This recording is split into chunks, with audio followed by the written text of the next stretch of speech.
the Six Screens Telenetwork, earning the reputation of giving all the right ingredients, uninhibited, and exposing the hard, cold facts about the Watchtower Society. Well, hello, everyone, and it is so good to see so many people coming into the Six Screens tonight. And as I've been mentioning, we have been seeing our programs really almost doubled in viewers in the last 3 months. And that can only be attributed to the fact that more and more Jehovah's Witnesses are leaving the organization. And they're coming in here because this is where ex-Jehovah's Witnesses come to talk. And they've been talking here for 20 years every Saturday night, and also 20 years every other Sunday right here on the Six Screens Telenetwork. Well, my name is Rick Farron. I'm coming to you from the hub of the universe up here in Boston, also known as the apostate capital of the world. And I have to tell you, we have our bragging rights on that.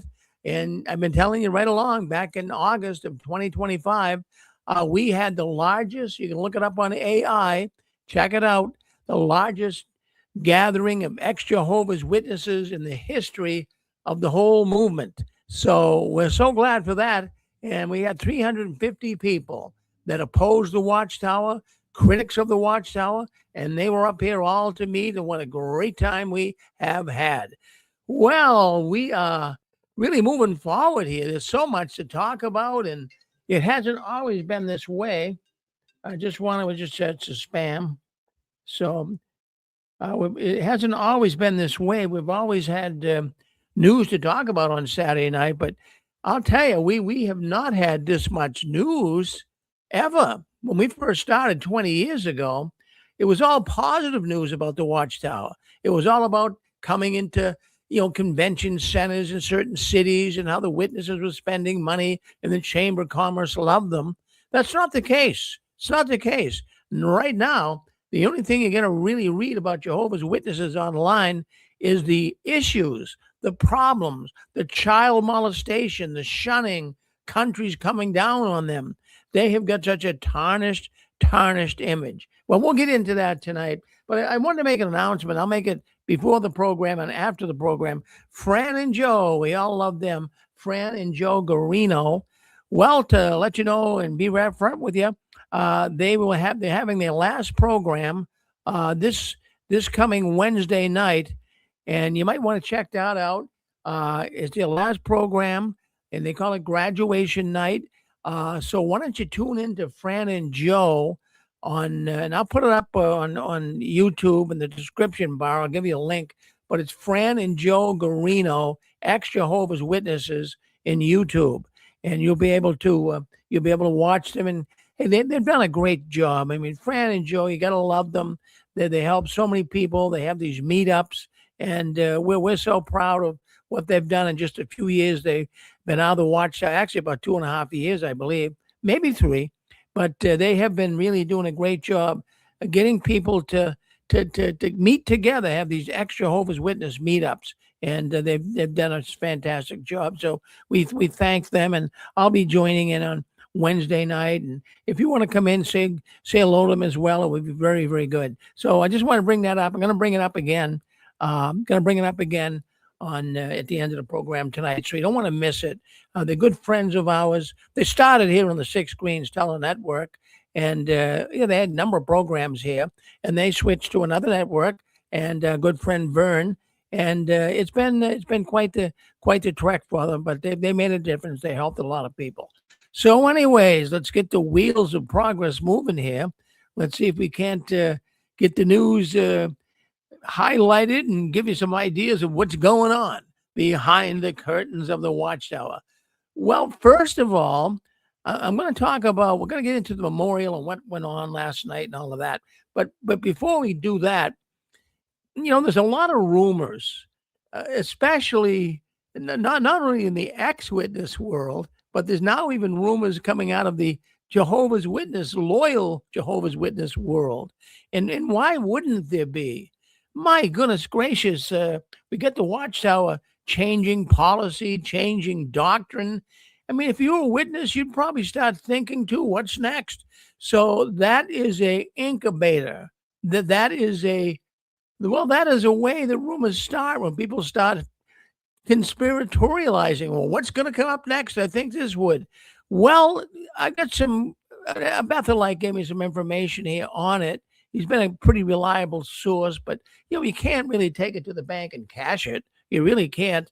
But what I've been hearing, maybe you heard the same thing, but what I heard here is the Watchtower is getting ready to remove the title of pioneer. Now that might come as a shock to many people, but yeah, they're thinking about it according to the source of getting rid of or removing the title pioneer. Both titles for like regular pioneer and auxiliary pioneer. It looks like they're gonna scrap that. Now, I'm not saying for sure because I don't know, but this is source I get this information from has been very, very reliable. Now, you say, well, why would they do that? Well, I'm really seeing, in the last year, 2 years, I believe the legal department is running the Watchtower. I really do. I don't think even the governing body has much say anymore. I believe it's the legal department. And the Watchtower is getting in trouble all over the world. Every country you look at, there's 14 countries I counted. Japan, Belgium, Norway, France, Slovakia. I counted 14 countries that the Watchtower is under investigation in. And, every little problem, every little sinister activity they get themselves involved in, it keeps these countries looking at them closely, more closely. So, they find out that they're involved in child molestation. And then that leads to, well, they're also shunning people. Then it also leads to the fact that they don't take blood transfusions. And now I'm thinking that there's so many doors that can be open for perhaps even criminal prosecution. So I'm thinking that's what's going on right now. Doors are being opened, and the Watchtower is being so investigated that they got to cover all the bases. So I'm thinking with this term pioneer and how they would spend, well, at this point, it was like, I believe it was 50 hours a month that they would have to spend.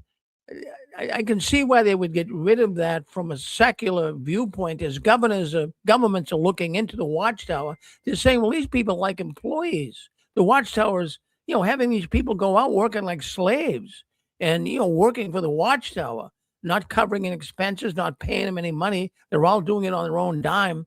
So that's something I think that governments would look at. And I think the legal department is actually coming forth with a lot of this stuff and saying, hey, look at guys, we are under the microscope. We are being interrogated. We got to change some things and do it pretty quick. Just like a couple of weeks ago, they changed the blood position in the Watchtower. So all of this stuff. So I wouldn't be a bit surprised. I'm going to go with the fact. I'm not going to take it to the bank and cash it, but I'm going with the fact. Pioneers, auxiliary, and the regular pioneers, I think they're on the hit list. I really do. And they won't have to put any time in. They can do it on their own. You can still pioneer. Well, in your own mind, you could pioneer. You're just not going to have a title. But that's something to really think about. That's something to really think about. We get a lot of calls coming in here. Some of them are spam calls. Some of them are Bethelites calling in. They're trying to disrupt the program. So just kind of go along with it. I got to keep my phone open because you never know who's trying to call. So also, the other thing I heard, so let's put the pioneers on the back burner right now. Now, the other thing I heard is they're actually going to allow for the witnesses to have tattoos. Now, a lot of witnesses already have tattoos. A lot of witnesses have already, well, they don't show it to everybody, but they secretly have gone out and have tattoos. So it's going to be allowed, according to this leak from Bethel, that tattoos, at least in moderation. I mean, I wouldn't think the Watchtower would like to have, tattoos on your forehead or your neck. I think if you put it discreetly on your arm or your leg and you cover it up, I think they could look the other way. So you have to do it in moderation. And but those holding a position, according to my Bethel source, those holding a position would not be able to, those who have authority in the congregation, that they wouldn't be able to have a tattoo. And rightfully so. I mean, can you imagine a brother getting up there with tattoos and, it really, but who knows? In time, they'll probably even let them have it. So I don't know. I mean, these are things I'm hearing. Also, the fact that, but this source didn't tell me about the birthdays, but that's not coming from any real Bethelite. That's kind of just rumors people making up. But people are really thinking the Watchtower is going to allow for birthdays very shortly, and I think that's going to be the case as well. Well, who'd like to speak up? Anybody have some thoughts on this? What do you think will happen if the pioneer title is stripped? What's that going to do in the congregations? And what about tattoos? You think the Watchtower would allow for that? Go ahead, hit *6. Come on, say hello to us.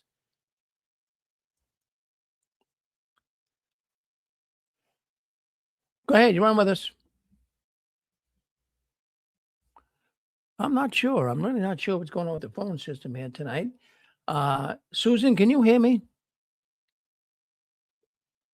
Yeah, I got some. Oh, okay. Go ahead, Tom. I just want to make sure because the phone wasn't working quite right. But you're on with us, Tom. What do you have to say? Oh, well, it's kind of nonsense, but it would be pretty cool, just like when they started allowing beards, the governing body started wearing beards. And then if you can just imagine one of the governing body coming out and on his forearm is a picture, something from the Revelation book, like some lions or a dragon and a wild beast, something stupid, who knows? But probably have to be peaceful. They'd probably do, something for the paradise and stuff. But hey, maybe they'll start doing that.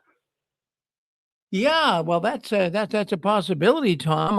You got me laughing here because they probably would take images from the Revelation book and some of the different books, and use those as images to put on their skin. Can you hear me all right, Tom? I can. Okay. All right. So some people are saying that it's not coming through, but I mean, I see that we do have a lot of callers on here. But thank you very much, Tom, for your thoughts on that. I really appreciate it. Thank you. You're welcome, and thank you. Yep. Well, that's Tom up in New Hampshire. Well, what do you think? Do you think the title of pioneer what would that do to people pioneering? I mean, we know some of those pioneers, they really thought they were hot shots, right? Some of the pioneers really, kind of, well, I'm better than you because I'm putting more hours in and I'm a pioneer. Now, not all felt that way. I wouldn't want to say that, but many did. Many did. So what do you think? Do you think they'll get rid of it? Is it just a rumor that might not happen? Can you understand why they would do it? Did you pioneer? Did you think you were a hot shot? Were you? Pioneers had a whole class structure of their own, and they had an end of the year party. And a friend of mine used to call me at this end of the year party, and they were having cocktails, and I didn't go to that. And they'd have costume parties, and they'd go to pioneer school and come back with a watch, and they had all kinds of things that they did. And this one sister told me that pioneers had the Holy Spirit and no one else did. And I just kept my mouth shut on how I felt about that. Well, you're right, Pixie. Some people really put the pioneers in a very special position. And some of the pioneers really sucked it up. They loved it. And I don't know, maybe it would. It's like, it's like in so sometimes the Watchtower reminds me of like military ranking. And, if you have a certain rank, like a Green Beret or an Army Ranger or a Navy SEAL, it has prestige to it. And you kind of walk around like. It's like you weren't really in the club until you got to be a pioneer for a lot of their attitudes. They didn't consider anybody else really a witness until they were pioneers, was the attitude in recent years. And it wasn't like that in the old days. No, it wasn't. But I think it's more on labor laws. I think it's more on, if you're going to be out there putting 50 hours a month in for the Watchtower, that's a pretty close connection. That, the authorities, if they're looking at labor laws or if they're looking at even suits, if a pioneer runs renegade and becomes a child molester, basically they're working for the Watchtower. So I can see how the closer connection you have, the more time you're putting in, the more ranking you have, it could create more problems. So I believe right now, as I said earlier, I believe the Watchtower is being run by the legal department. I really do. That, Well, that's always true. yeah. Lawyers run a lot of things. I wish somebody told me that years ago. I would have gone to law school. All your senators are lawyers. I would have loved that. Yeah, well, I think you would have been a good lawyer, Pixie. I do. I really do. I'll do it. Hey, listen, people do it. People do it. Well, thank you for chiming in. Well, you're on 6 screens, JW World News. This is the news the Watchtower doesn't want us talking about, but we do. We talk about it every Saturday night. So, what do you want to say? Anyone on with us? We got 7. That was I believe that was Pixie. We had some other callers come in here as well. Was that Susan that wanted to speak up? Susan, did you want to say something? Not sure. Hi, Rick. It's Nadine. Oh, Nadine, go ahead. Yep.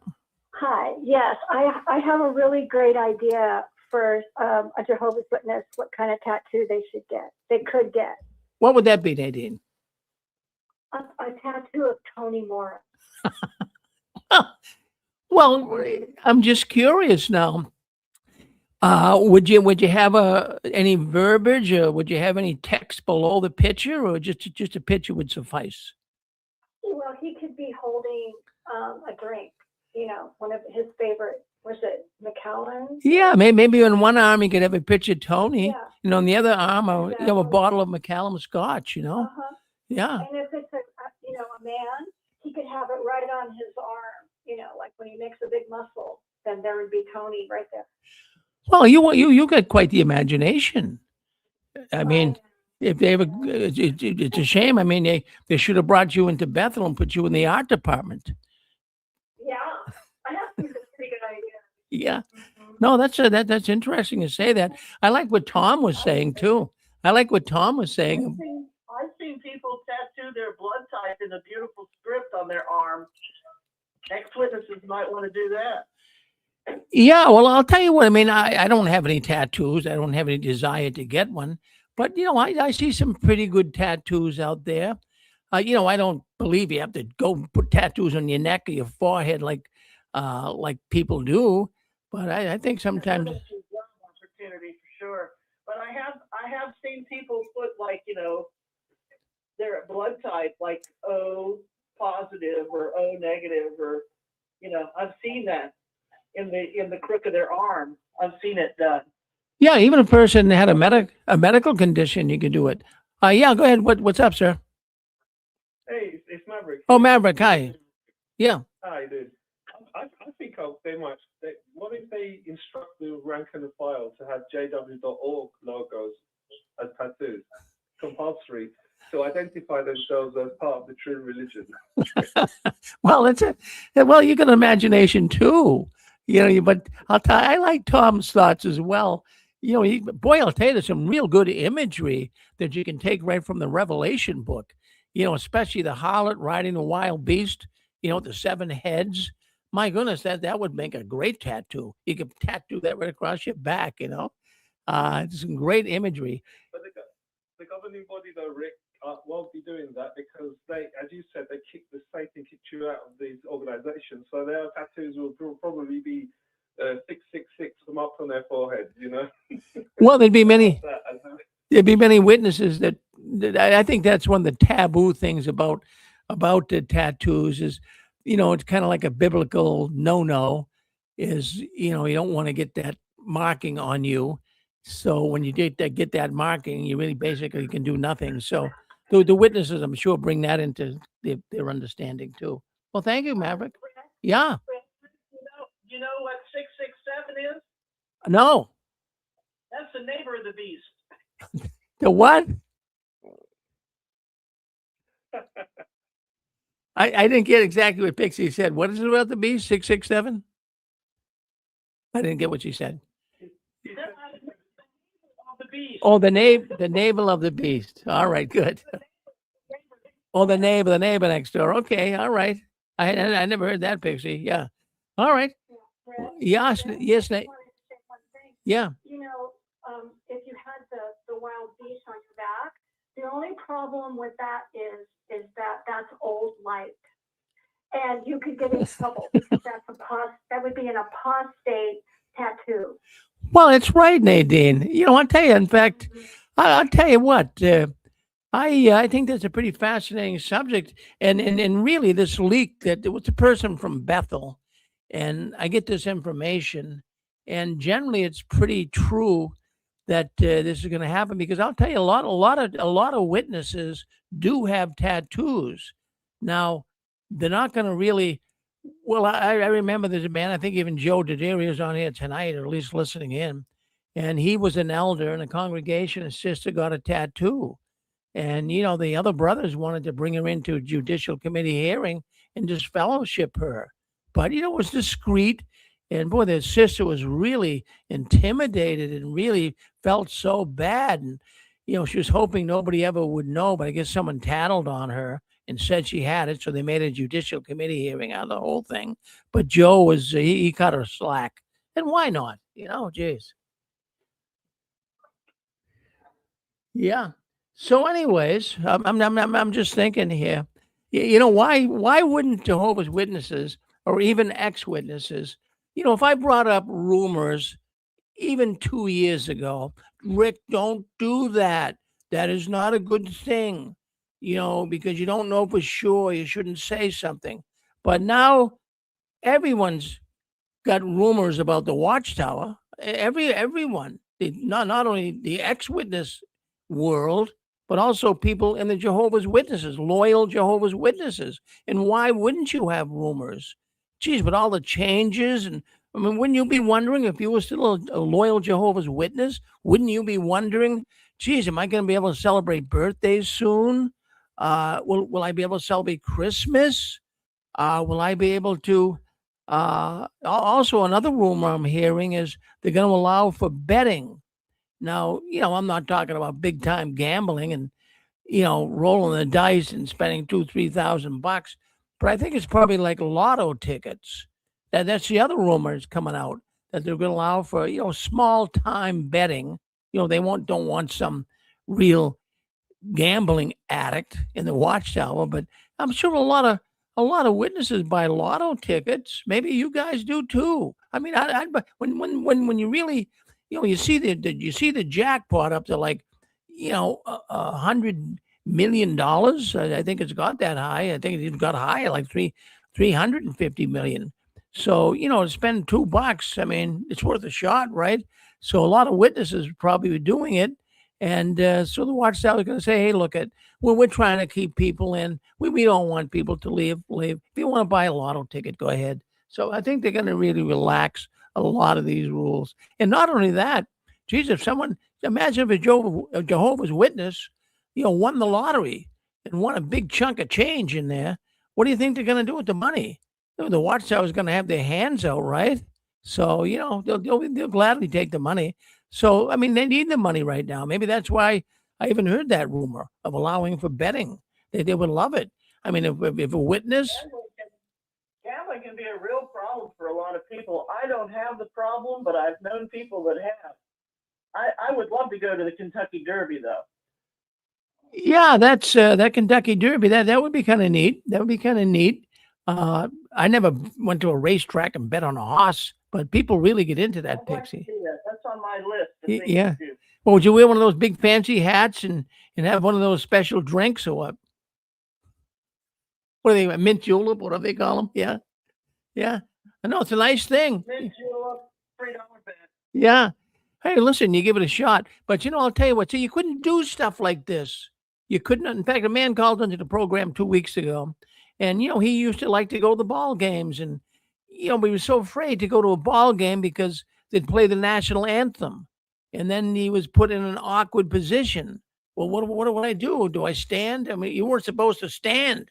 If you were Jehovah's Witness, you were just supposed to just sit there, and everybody else stands up, and you look like, the third monkey on Noah's Ark. What's up with this person? So they made it so. Yeah. Yes. I just wanted to say something. You had asked the question a second ago about the titles of auxiliary and or regular pioneer possibly being removed. That's quite shocking to me.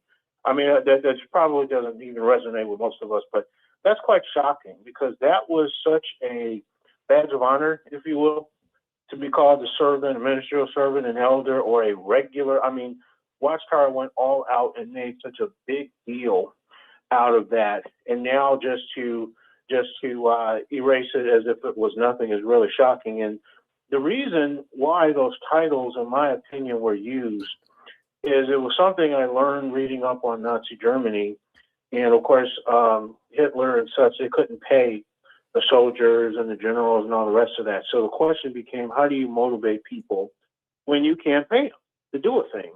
And one of the ways they figured out that you can motivate a person to do something, even though they're doing it for free, is by giving them a title. So that's why every time something would happen, they would promote a person and give them some grandiose title, even though they weren't getting paid a darn thing. And so that's why Watchtower, that same principle, is why Watchtower used all of these titles to get people to do all this work that they did for free. So it's quite shocking to me that they're thinking about removing those titles. Thanks, Rick. Well, thank you, Stephan. But it's got to be a legal issue. Can you think of any legal issues that might come into play, Stephan, with this? I don't know. I'm going to think about it, but I agree with you because we all know that Watchtower only makes a change if their reputation is somehow on the line or if money is somehow on the line. So it's got to be something like that, or maybe they'll change it to something else. Because if you remember, it is said that if you are a Jehovah's Witness, you are an unpaid volunteer in the order of Jehovah's Witnesses. Now, what drives that? That's obviously legality. So everything that they do at the bottom line is all about money. So I agree with you. There's got to be a lawsuit or something in some country that's driving this. Yeah, and I noticed here on chat too, a person said, well, what about special pioneers? Well, the latest I know about special pioneers is they come under the heading of missionary. So the missionaries are still going to report time and still be totally connected to the Watchtower. They're not going to drop the term missionary, and they're not going to drop the term special pioneer, because a special pioneer is almost like being a missionary in America, in the USA. They spend their time here, and they will, and they go other places too, but they come under the classification. The last I checked a few years ago, they would be considered missionaries. Yeah. Someone will speak up. Yes, go ahead. Yep. Yeah, I have a question. I was thinking about this the other day. This is Joe out of Colorado. Oh, hi, Joe. Does anybody know what the stipend is now for special pioneer or Bethelite? Does anybody know how much they get? I know what the Bethelites get. The Bethelites right now get $120 a month. $120 a month. Wow. That's not a lot of money. It's not Yeah. a lot. I mean, geez, you couldn't. I was just thinking about that, but I have a story to tell you real quick. Sure. After I was dismissed from the Watchtower, after I got my paramedic, I got a job at the sheriff's office, and we were transporting 2 inmates to Canyon City. Now, Canyon City in Colorado, it's full of prisons. In fact, the biggest federal prison is in Canyon. That's where they have El Chapo. Well, anyway, we're transporting 2 inmates to Buena Vista, which is near Canyon City. And I have been out for about 3 or 4 months, but I'm fully uniformed up. I've got my sidearm. And so we stopped to get something to drink. And I'll never forget my partner who was driving said, "Hey, can you do me a favor?" And he gave me $6. And I thought he wanted me to get him something to drink because I was going to go in to get something to drink. And one person has to stay in the van because you've got inmates, right? Oh, sure. Well, I said, well, what is it you want me to get? He said, give me 3 lottery tickets. And I was like, I kind of like, oh man, even though I was out of the Watchtower, but I went ahead and did it. So I walked in, and lo and behold, because I used to get cops in this town, it was the presiding overseer's wife at the counter. Here I am with a Glock 19 strapped to my duty belt and my vest, and then I got a taser, and then on top of that, I'm buying lottery tickets. So I wonder what she thought of me. She probably thought, boy, did I really go off the deep end, because all those things are forbidden right now within the Watchtower. But you made an interesting point. Their changes are coming so quickly. They're rapid firing these changes. I wonder when it's going to be. They're going to make an announcement that brothers could actually be in law enforcement or things like that. I do know that there are baptized brothers and sisters in the prison system. They work in the prison system, but they don't carry a sidearm. They choose not to. But anyway, I just wanted to share that experience with you. Well, it's a good experience. It's a darn good experience, Joe. And that's the other leak that came out. But I don't know. I'm saying don't take these things to the bank and cash it. But they got to lighten up. They got to lighten up. As I just mentioned, the betting. They don't want big time gamblers in the Watchtower. But if a guy buys a lotto ticket once in a while, if the pot gets very big, like I said earlier, I mean, sometimes these jackpots go up to $350 million. And if a witness ever won that, he's going to give a lot of that money to the Watchtower. So they're crazy and prohibiting their witnesses not to buy a lotto ticket. They're probably hoping, because they can use the money right now. They're hoping a witness would win, Thank you, Joe. Thank you. Well, yeah, go ahead. Hey, Rick? Yeah. Yeah, Rick. It's Dick. Oh, Dick, yes. Go ahead, Dick. Okay, I want to show you you were talking to me. Yeah. 2 things you ought to consider when we talk about the Watchtower and the hypocrisy. The first thing is they own thousands of shares of stock. When people play the stock market, they buy a share in a company or whatever with the hopes that the stock would increase. But sometimes it goes the other way. You take losses. So that is a pure form of gambling. The other thing about weapons and guns and so forth, at the farm, we had a caller on years ago, and he said at the farm, they have a bunch of rifles they use for shooting, jackrabbits or whatever. They got into the vegetation. But I was even told they have some very powerful rifles just for their own protection up there in Wallkill. Don't know if that's true or not, but I had heard that. Thank you. Well, thank you, Dick. No, I've heard that too. We did have a caller. It would have been a couple of years ago, but a caller did come on and tell us that they are armed heavily. The wording he used was Watchtowers armed heavily. Now, whether that's, who can define heavily? I suppose 3 shotguns could be heavily, but they're armed. They're concerned. They're very concerned. That's why they have. You've been up there, Dick. When we're up there protesting, it looks like a prison encampment. They've got the armed the arms that come down like at a railroad track. You're not going to get through there unless you stop and talk to the guard at the guardhouse. They're concerned. I'd be concerned if I was a governing body member. There's a lot of people out there that do not like the Watchtower, and really, the Watchtower is considered an enemy. So they got to be really on their toes. So I'm sure they got guns and weapons right there. I wouldn't be a bit surprised if they had higher powered weapons. Seriously. Well, yes, go ahead. Yeah. I have an idea. Yeah. So you were talking about them getting rid of the pioneers and auxiliary pioneers. So if you think about it, they were salesmen. That's what they did. They sold the magazines and the books, and they no longer publish those. So they don't need salesmen out there anymore. So, combine that with the liability issues that probably the legal department is bringing up. But the fact is they don't need the salesmen because they're not selling anything anymore. Well, there you go. I didn't think of that, Tom. Boy, you are on the ball tonight. You got me thinking here. No, I didn't think of that angle, but that's true. They're not really selling anything anymore.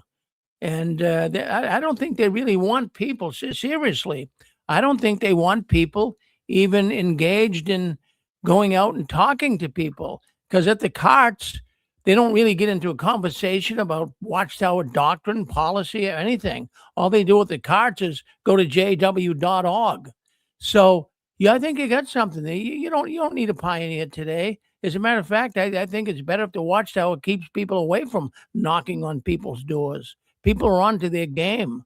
I mean, even when I was just fellowship back in 2005, I was still going out in service prior to that, but no one would come to the door. You knock on the door and you could hear people in there. The TV's on. You could hear kids playing in the background, but people wouldn't come to the door. They're onto the Jehovah's Witness game. They know what Jehovah's Witnesses are now. And that's back in 2005. That'd be 16 years ago. I can only imagine what it's like now going out in service. It must be brutal. It must be brutal. Back on what Tom? Let's go. We got three people. Never know. Yeah, You never know what their plans were, but are they a religion? Are they a corporation? What kind of beast are they? Well, they're the wild beast, that's for sure. We had a lady on there. Was that you, Susan? Yeah, I had a question. Yeah. I just want to aware, do they have any literature out that teaches them how to speak from the cards? I mean, do they have any parts on the meetings anymore? Or it doesn't seem like anyone's that, interested in speaking when they're doing the card duty. So do they even have instructions on what to do if someone comes up and wants to talk? Oh, yeah. No, they do, Susan. They have instructions. I mean, they're trained. Yeah, hold on one second. Let me just explain that. They are trained to get people to jw.org. They don't want the witnesses. I mean, Susan, you, myself, others listening to this program, when we were witnesses, I mean, we were good at it. I mean, really, I'm not bragging here, folks, but we were all pretty good at it. And, we were trained in the service meeting. As a matter of fact, I always had the reasoning book with me. So if a person raised a question, I could go right to the reasoning book. Many witnesses had that reasoning book actually bound into the Bible. So it was actually all bound together. And so we could defend ourselves. Jehovah's Witnesses 20, 30 years ago, 40 years ago, could defend themselves. Jehovah's Witnesses today, they don't defend themselves. They just get people to jw.org. But the stuff that they have, now they will have the latest editions.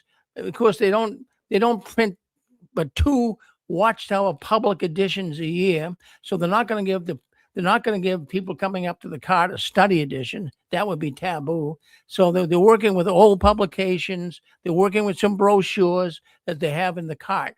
But as far as getting into any doctrinal discussion, that's not going to happen. But we all did. I can remember getting doctrinal discussion all the time. As a matter of fact, we were told as witnesses that we're smarter than theologians. We're smarter than scholars. We're smarter than priests and pastors. We have Jehovah on our side. There's no reason for us to in any way be intimidated by anybody. We know the truth. They don't have it. I mean, that's the way I felt, but I didn't walk around with my nose in the air. I mean, some witnesses did, right? But I didn't. Yes. So who's next? Yes. Yes. Go ahead. It's JJ. JJ. Hi, JJ. Okay. Yes. Hi. Hi. I just wanted to touch base with you on this gambling. In the Shepherd book, under matters that would involve a judicial, chapter 12, I think it is. If you go to section 31, it covers gambling, and It's primarily to do with greed. But what it says, it's quite interesting. It says that the elders do not generally involve themselves in what an individual does with regards to petty gambling, solely for entertainment. So it seems to imply that if a brother wants to have a flutter from time to time or play the lottery, he could, as long as it didn't cause stumbling to others or that it didn't become an addictive practice so that it would be classed as greed. So that would involve a judicial action if that person become excessively involved in gambling. Maybe he's losing money, for example, and it starts to become very obvious that he's got a problem. But it does say there that, you know, if you want to go and have a little flutter from time to time, put some money down on the horses maybe, that would not be a matter for the elders to get involved in. And the reason I was you brought this up tonight is interesting because when I was an elder, I remember there was a note that came to us as a body. You know, you have these regular notes that would come each month, an announcement, and that was in there. That was an adjustment that was made with regard to individuals, because I think that using the phone now has made it much easier for individuals to gamble. They can do it quietly, privately on their own phone, and nobody needs to know. And I think it would just tie the elders up in lots of trouble if they tried to do all of these actions. So I think they've just eased that particular teaching, and they're not really worried about it as long as it doesn't become a problem for an individual. Well, you got me. Hold on one second. I just want to respond to JJ. JJ, you got me thinking because what's going on in this country right now in the U.S. I don't know if they do it over there in England or not, but right now sports betting is big. They have apps and people can get on there and bet on their teams, who's going to win, what type of what's going to win the game, a single, a home run. I mean, they bet on everything. And I'm sure a lot of witnesses are doing that. So, you know, they got to relax these rules. But years ago, the reason that was given, one of the positions Watchtower took on not gambling is because of Lady Luck. They said that you're putting belief in Lady Luck, whoever that is. But maybe. It doesn't even come up. It's not even mentioned, or it's not even brought up as a reason. Yeah. It's basically saying that you can gamble. It calls it petty. I think that's going to be where the elders would start to have a discussion. What does it mean to be petty about gambling? Yeah. So petty gambling, small events. Yeah. Maybe on the odd occasion. Maybe, you know, over here in the UK, we have the Grand National, for example. That's something that happens every so often. It's not all the time. Everyone gets behind it, and then they might have a little bit of a flutter, bit of fun. You know, go and spend 150 quid, whatever it may be, and see whether you win something. It's all a bit JJ, I had a friend up here in Massachusetts where I live, and he was a Yankee fan, and of course in Massachusetts people like the Boston Red Sox. So he betted. He was a witness, and he bet one of the other witnesses in the hall that the Yankees were going to win the game, and he bet him a hot dog. And so someone tattled on him, and they brought them in the back room. He's betting a hot dog that the Yankees are going to win, and they make a federal case out of it. You know. Yeah. I think what's happening here, Ricky. This is what's happening with a lot of these decisions that we're seeing being made. I made this point last week, and that is it's coming down to allowing individuals to make their own personal choices as long as it doesn't become a problem. So if you want to go off in your private room and do whatever you want to do, and we don't get to hear about it, then that's fine. But as soon as we get to hear about it, it causes a problem for others, then we'll have you in the back room and we'll deal with you. And I think some of these notes that you're seeing within the Elders book or the Shepherd's book is trying to minimize some of these things that in the past would have been big issues. I certainly know that we used to have little games where people used to play with matchsticks. Yeah. Yeah. Or even certain games like chess was another one. Oh yeah, When chess. you weren't allowed to play chess because that was a war game. All these things over the years have gradually faded away and they're not issues anymore. And I think gambling, or petty gambling, as long as it doesn't become an issue for someone, I don't think they're going to be worried about it. Well, you explained it really well, JJ. Thank you. Thank you. Yeah, thank you. Yeah, go ahead, brother. You're on with us. Go ahead. Yeah, I wanted to add to the brother from that's across the pond. He's right. At one time, flat out, you could not gamble, but they did make that change where if it's just a small, a lottery ticket, something minimal, and you're not disrupting the congregation, you could actually do that. So I do remember, about every 3 years they come out with a new Shepherd the Flock of God book, but that change was made. But I want to say something that kind of ties into Rich's point. One of the things I remember, and we had Tony Morris at our Denver convention one year, and he said something that I'll never forget.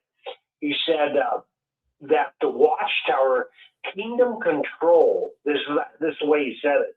He said kingdom control is actually going to get tighter and tighter. And he gave an example. He said what was forbidden or what was not forbidden at one time will be forbidden. And it's actually the opposite. Kingdom control is not getting tighter. They're realizing they're bleeding out members. So what they're doing is becoming more liberal with all their rules. And the one scripture that I always love, and I know this is not Bible-based, but I love the passage where the Apostle Paul said, we should never be masters of another person's faith. And this is where the Watchtower got themselves in trouble. They started becoming the master of people's faith. And now they're starting to see that it's not working anymore. And I just wanted to share that thought. And hello, Rich and Connie. I just wanted to say hi. Everybody, hello. Well, thank you, Joe. Yeah, I know they're listening, but thank you, Joe. And it's always good to hear from you. When you come on, people love to hear you talk, Joe. You're really good. You really tell it like it is. Good job. Thank you. Well, anyways, yeah, go ahead. You're on with us.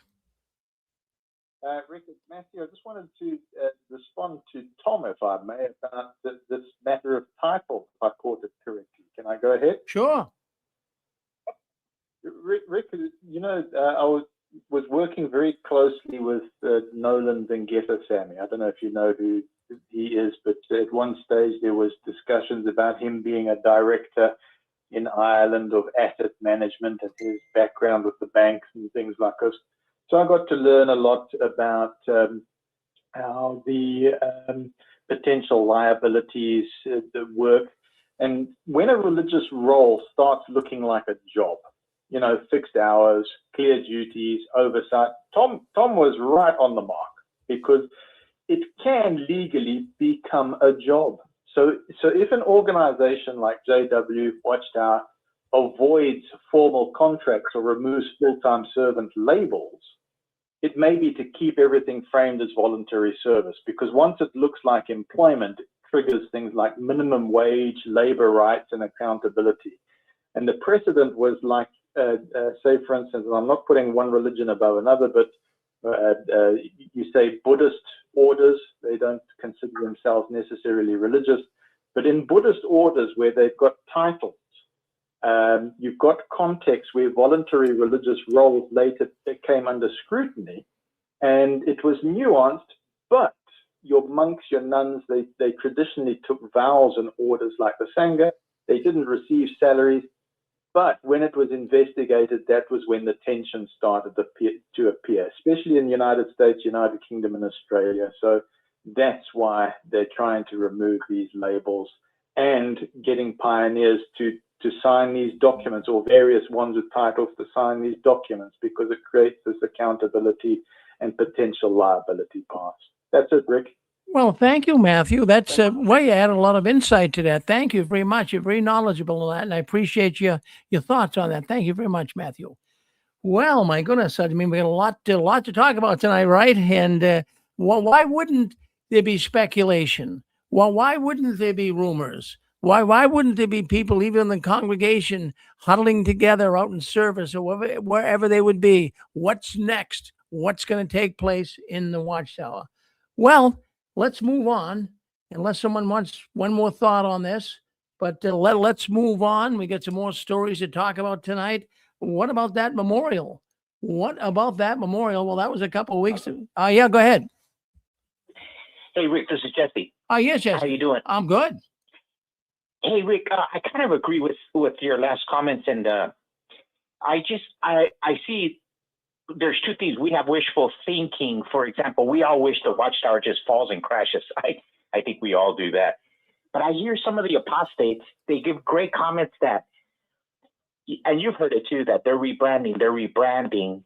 I really agree with them, because I think the Watchtower will always be an organization as long as freedom of religion exists in the United States, freedom of speech.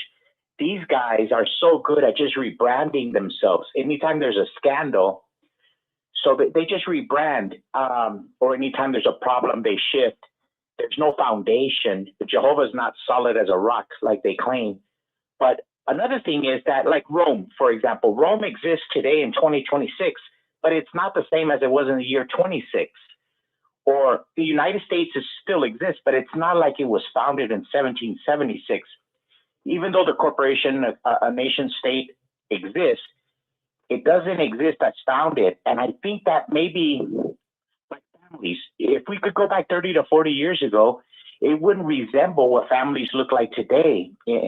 Everything's changing. So I think the Jehovah's Witnesses, their corporation is going to exist, but it's nothing like when you and I and most of us went to the Kingdom Home.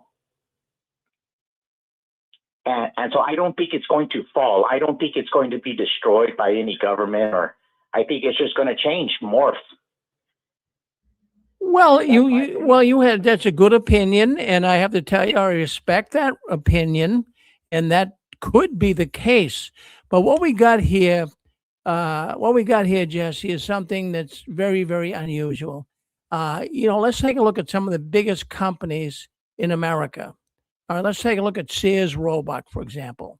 I mean, they were the king of the mountain. Back in the 1960s, I mean, everybody bought a die-hard battery. Everybody had Craftsman tools. Everybody bought a Kenmore washing machine. I mean, they had brands that were unequaled. People could hardly wait to go to the store to see us to buy something. And I mean, they got kind of cocky, very much like the Watchtower has been the last few years. But they fell.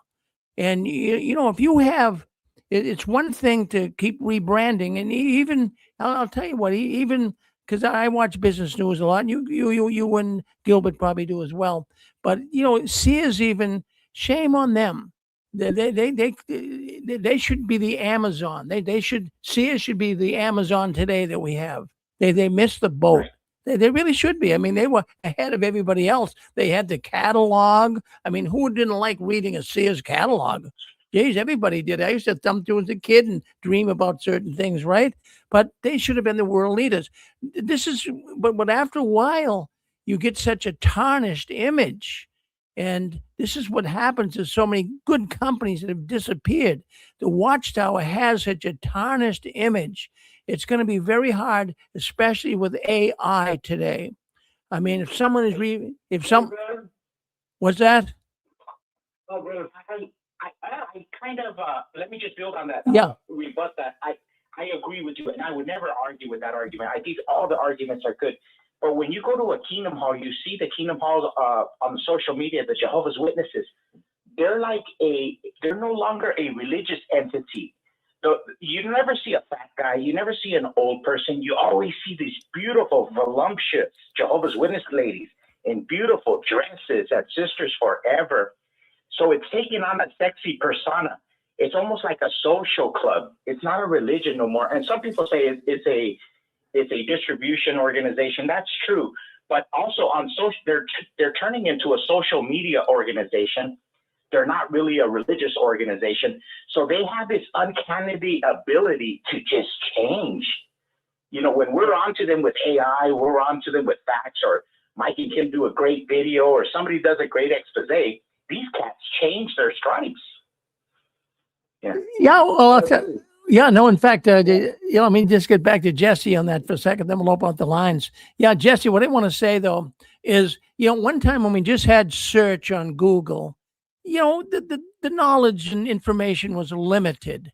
But today it's, boy, you get into one of these AI programs, whether it's Copilot, Gemini, Chat, GTP, whatever, you get into one of those today, and it can keep going. It can give you more information than you ever want in your life. So, people who would be thinking of joining the Jehovah's Witnesses in the future, they would look into that, and they would see all these times they rebranded. Well, at one time they did this, at one time they did that, and you'd have to say, do I want to be part of that? Yeah, Yep. Thank you. Well, thank you, Jesse. Thank you, Jess. We love you, buddy. Thank you. Go ahead, sir. You're on with us. Yes, I agree with Jesse. And I agree with you too. You're on the right track. He's right on. He's right on. They're making a new cloak for their sin. And then a new cloak is Teflon. That's why they're decentralizing. They're going to morph, just like he said.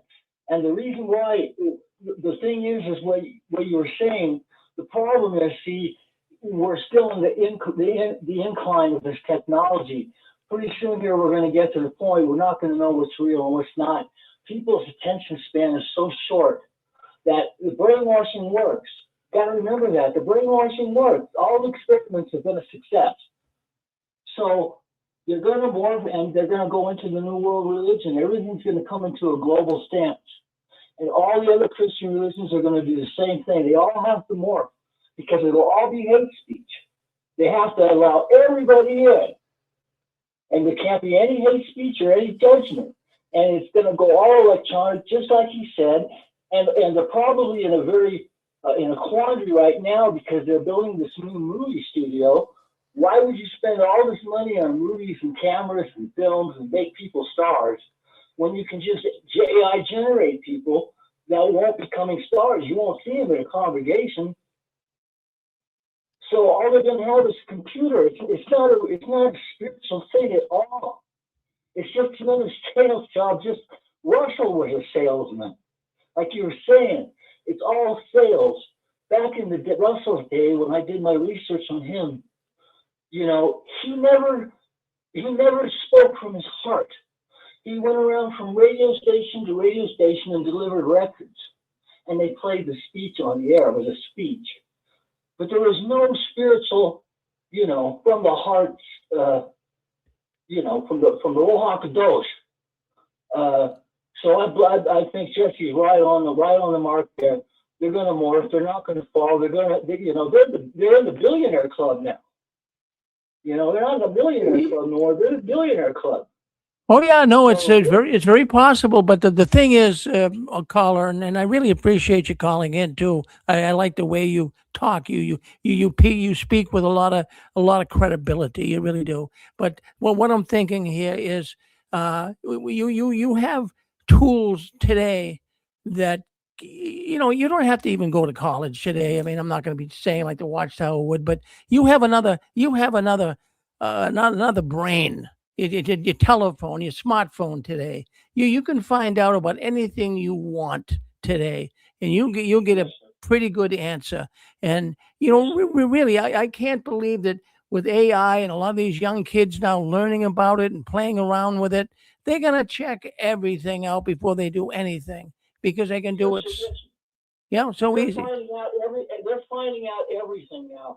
Everybody knows what's happening. They all know they don't have a future.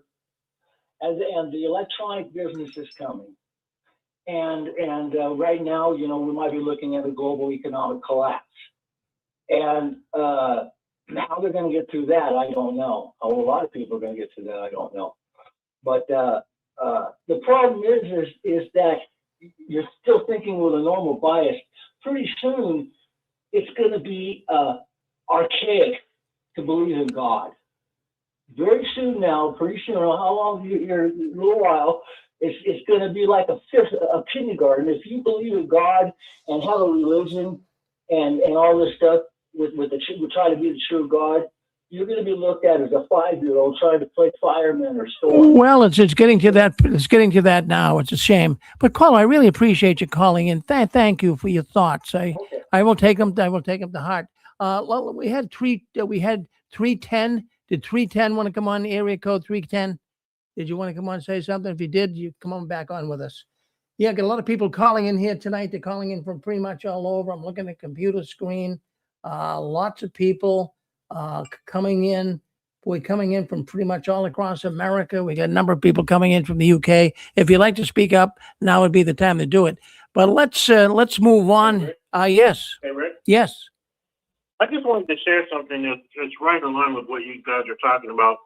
I was listening to John Legere, I think it was just yesterday. Excellent video. But one of the points that he brought out, he basically was reading this off of the Watchtower website about that business enterprise they set up, I believe, in Ireland that we all know about. But in the verbiage of it, it basically says that they're offering whatever kind of financial services it is to its clients, meaning clients of the Watchtower. And I had to stop and really think about what that statement is, because we all know, does a religion have clients or does a business have clients? We know that a business has clients. So it's right out there in the open. And Watchtower is not a religion. In my opinion, they never really have been. They have always been a business. It's right out there. Anybody can go look at their website and see that they're offering these financial services to their clients. And so the next time I run into a Jehovah's Witness with that haughty attitude, I'm going to take them right to that site and let them know your organization is not a religion. It is a business. Well, there you go. Now, I'm glad you brought up John Ledger. I was in contact with him today. I've been trying to get him on here. I have been. He's a really knowledgeable man. He's got so much good information he could share. So he's a little shy. He's a little shy. A lot of people don't like. It's different doing a YouTube video, and you can kind of do it and cut certain pieces off, and you don't have to deal with live people calling in, and sometimes it can be a little intimidating. I don't know if that's one of the main reasons why John was a little hesitant, but I think at the time we will. He said he's very busy right now, and of course he is. My goodness gracious, the man is doing outstanding YouTube videos. He's involved with other things as well, and obviously it's not easy for this man. It's not easy for people to put the time and effort that he does into his work, because it's excellent. It's extraordinary. So, but I talked with him, and I think in time, that he'll come on with us. I was hoping it could have been tonight, but we all love John, and like I told him, John, don't you worry. When you're ready, we're ready. So that's good. So hopefully soon we can get John on with us. I said, John, you got a lot of people on the 6 screens. They love your video work. They love how you explain things. They talk about you being like a Philadelphia lawyer. You know what you're talking about. You're right on, man. So he appreciated that. So we hope to get him on here with us. So we'll keep working on that. It's not easy, friends. There's a lot of people that don't want to do what we do here. And, I kind of get used to it, but, we get ridiculed. Like I always tell people, we've had 194 unique programs on the 6 screens telenetwork since our inception and since we've been doing it for 20 years. And I tell everyone that's going to take a program, and I told them even back 20 years ago, if you're going to have a program on the 6 screens and, step out of the realm of, easy going and just kind of playing it as it is, you're going to have to come on. You have to give your real name. You'll have to have thick skin. You'll have to have thick skin. I mean, I read things all the time in the chat here, and people calling me up, and Rick, you're wrong, you're lying. You gotta be able to take it. And it's a tough thing to do sometimes, But you kind of get used to it here. But I know it's even tough for people to call in. I know we got a lot of people. We got over 200 people right now listening in live. And I know that it's very tough for many people. Geez, they'd love to call in, but they're saying, geez, I don't know. What if they find out about me? What if the elders are listening? Well, what will happen to me? So I can understand it's tough, but muster up the courage if you can do it and call into the 6 screens. You'll feel good about it. Okay, so we mentioned. I wanted to mention another thing too, and I mentioned it at the outset of the program today. Fran and Joe, we all love Fran and Joe. They, of course, they are so known for bringing ex-Jehovah's Witnesses together in meetups. And Fran and Joe started their, broadcasting career, you could say, here on the 6 screens, and we were so glad to have them. And they went on to another network, and he's our friend, Fixing Faith. We all know Vern. He's a really good guy, and his wife, Shauna, and they do a great job as well. And so they're having their last program, and I wanted to mention that because I want as many people as possible. If you know Fran and Joe, come into the program this Wednesday night, this coming Wednesday night. Come into the program. Let them know that you really appreciate the work they did. Look, they've only been out for a few years, but they made such a big difference. So, let's give them a little cheer. Let's give them a good little send away. And they're graduating and going on to other adventures. So let's see if we can't give them a little cheering room there. That'll be Wednesday night, right there in their program. Go to Joe and Fran Garino in YouTube. It'll pop up. Joe and Fran Garino. It will pop up in there. Make sure you put ex-Jehovah's Witnesses in there, and then it will connect in the YouTube lineup. All right, so we get that done. All right, let's take a look over here. Let's move on to the next story. And yeah, what you want to say? Go ahead. Hey, it's RJ here. Yes, RJ, go ahead. And I'm glad you mentioned Fran and Joe. There's so many shows going on, it's almost difficult to keep track of names. Oh yeah. But Joe is he's in law enforcement, and he was firefighter from Colorado, right? I know that's not the Joe. This is Fran and Joe. Fran and Joe, they're very well known for putting these ex-Jehovah's Witness meetups together. You probably. What am I thinking of then? You're thinking of Joe D'Addario. Yes, we love Joe. Oh, Joe D'Addario. Right. And who's the one? Is there a Dan? Dan. Well, that's Dan Clark. I mean, Dan is quite the guy. Him and his wife Angela, they're wonderful. Yeah. I like hearing from him too. Yeah. Well. But anyway, you were talking about the memorial. Yeah, we're gonna go right into that, RJ. Yeah. Yeah, I got family members who are still in. I try to get the dirt. I try to get the stuff that we already know about, but try to get them to admit it. Like that the numbers are down and it's not what it used to be. But they play it close to the vest. They think it's going better than ever. Yeah, but like I said, I think it was last week, a lot of the witnesses right now, RJ, they're in denial. This is one of the phases or one of the first emotions that they have to deal with. They got a lot to process. They got a lot to unpack in their head. There's been so many rapid changes taking place. Their head is spinning, and they don't really want to make much comment on it. They kind of just they're in denial, very much like you were when you first started getting out of the Watchtower. Did you experience denial, RJ? Yeah, you talk about your gut instinct, when you sink into your chest, like there were a few instances that happened and I didn't take it to heart. I didn't reevaluate things. Actually, I had a crisis of conscience about a year and a half in, and I had about a 6-year stint in. And, I noticed something was wrong a year and a half in. So you had that crisis of conscience. What was really the feelings you had? What was bothering you the most? Well, I did independent study, so I didn't have a normal high school experience. And then I was like sitting at like a circuit assembly, and then I noticed something was really wrong, and I started crying and needed time to myself. And a friend of mine, you know, he drove me to 7-Eleven and got me a Slurpee and a Slim Jim, and we talked about it.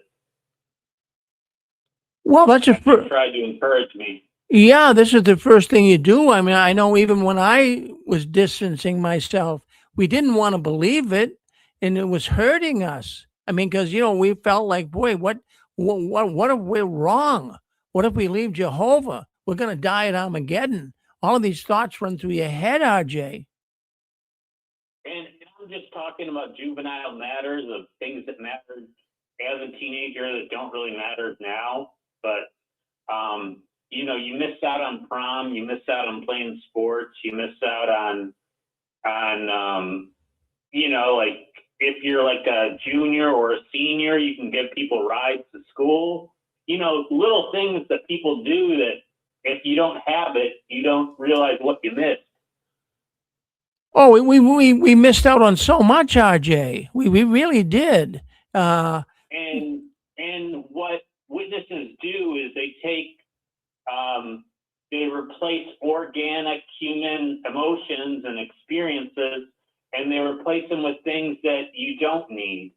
Like you don't need to go out in field service or give talks or strive to leadership in a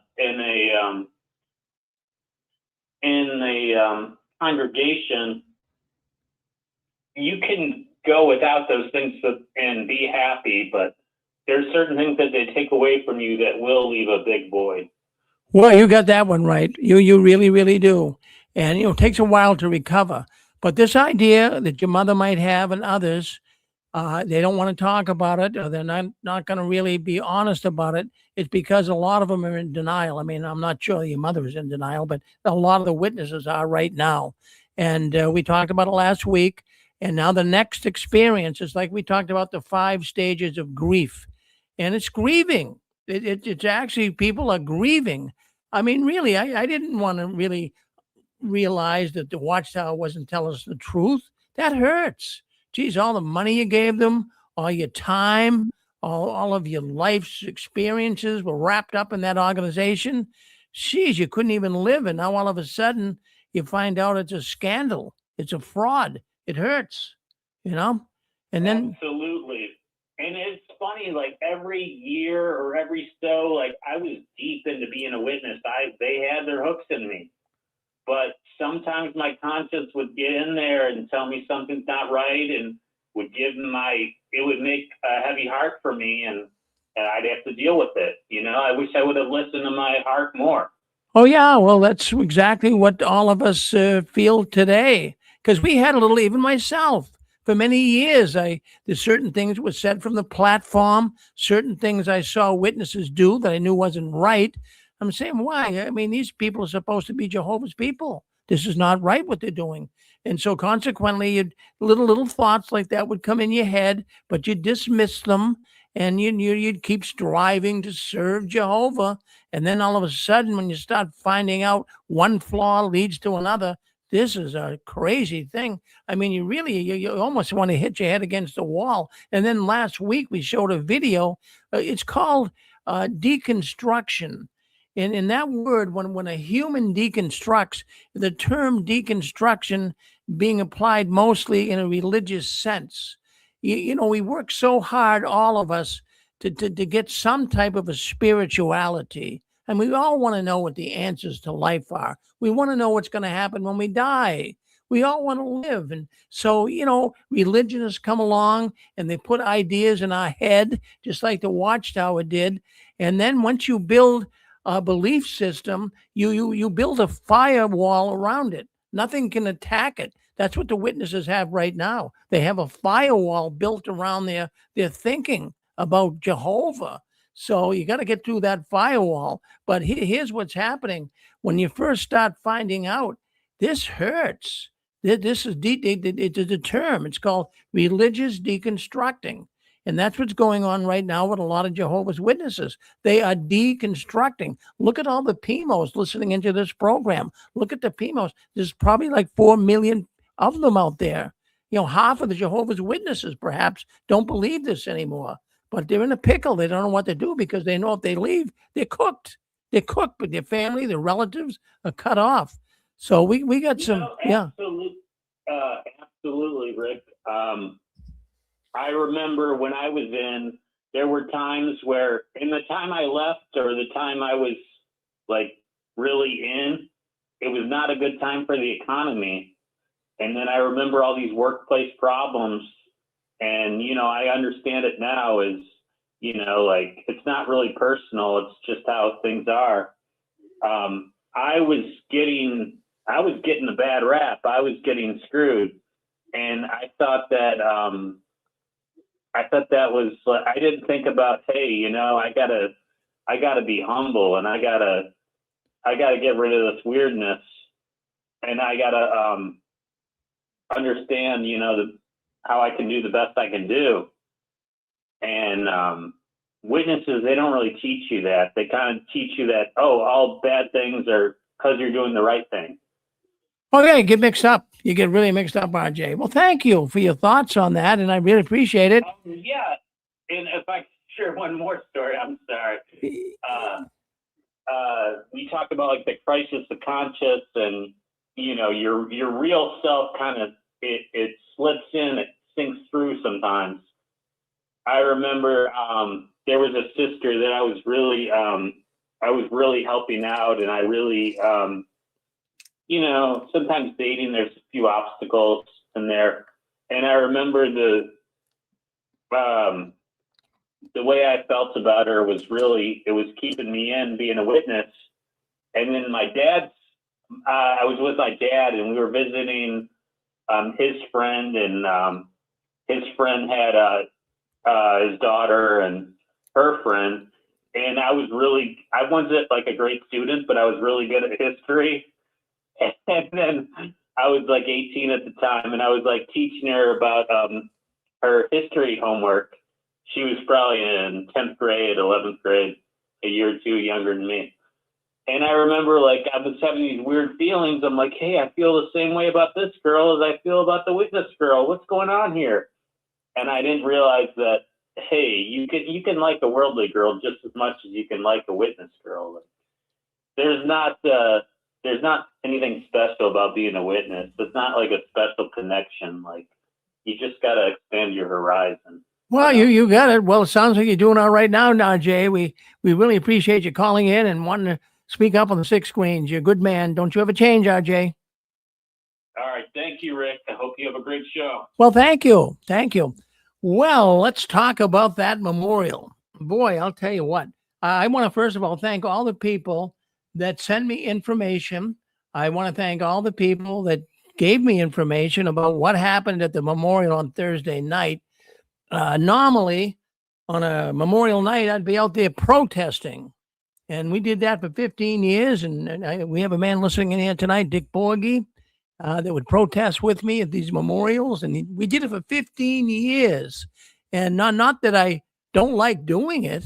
I mean, you would always get an adrenaline rush whenever you would protest at a memorial and would stand outside the Kingdom Hall. And hey, we had as many as 23 people with us one time, but generally it was only like a small group of people, maybe 6, 8, 10 people would go there and protest with us. But I'm going to show you a little clip of some of our earlier protests going back, but we'll do that in a little bit.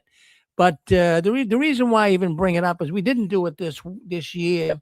The witness organization is so messed up, even trying to find out where they're meeting, what time they're meeting, where they're meeting. They're meeting at the Kingdom Hall, they're meeting at a school, they're meeting at the convention center somewhere.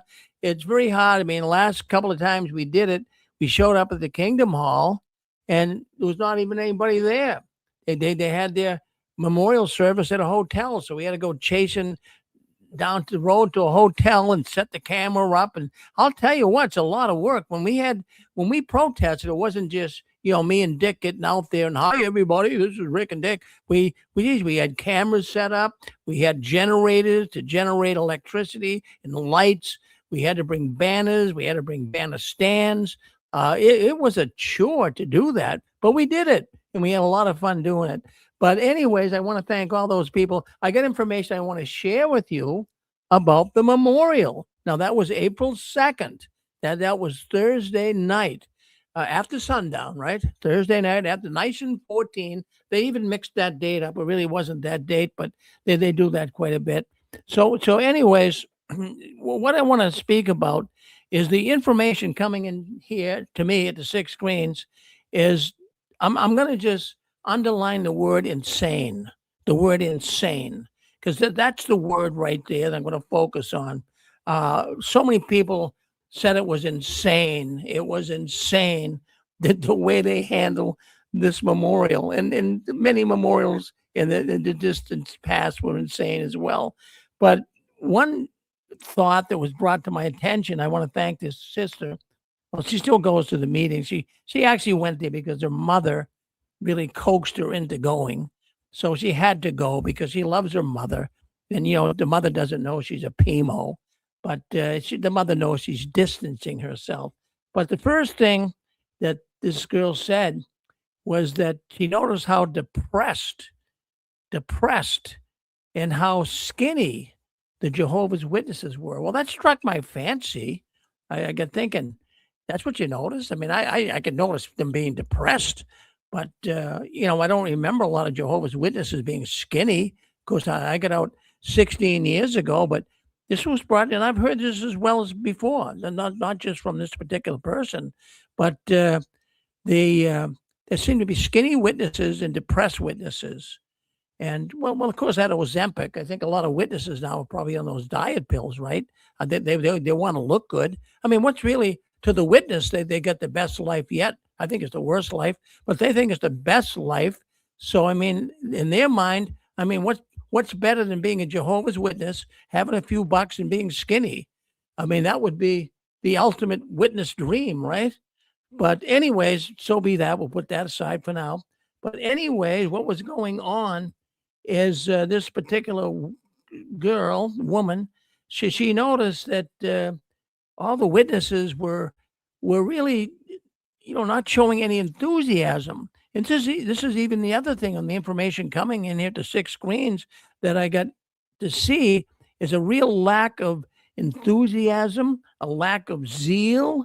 No one really thought it was anything special, and they just seemed to, not even be paying attention, and they just wanted to be there. Now, a lot of people, and bear in mind, would go, not because they really wanted to go and celebrate or at least participate in the death of Jesus, but a lot of them would go just because they had to go. They were coerced into going. Their mother, their father, their uncle, their aunt, someone, come on, please come. I mean, practically begged them to the point, okay, I'll come. So that's basically why you got a lot there, but I don't think they hit the 23 million. We don't have those numbers yet. But anyways, this woman that I get this information from, she was saying that she was walking around talking with the witnesses, and they were saying, how are you doing? We haven't seen you for a while. And so, this woman went to college, and she had a good job now. She makes really good income now. And so they're all looking at her like, wow, what are you doing? It looks like you're doing good in life. I mean, when you leave the witnesses, or at least you don't go to the meetings anymore, you're really supposed to be kind of a bad person. Satan's now on your side. He's not going to help you.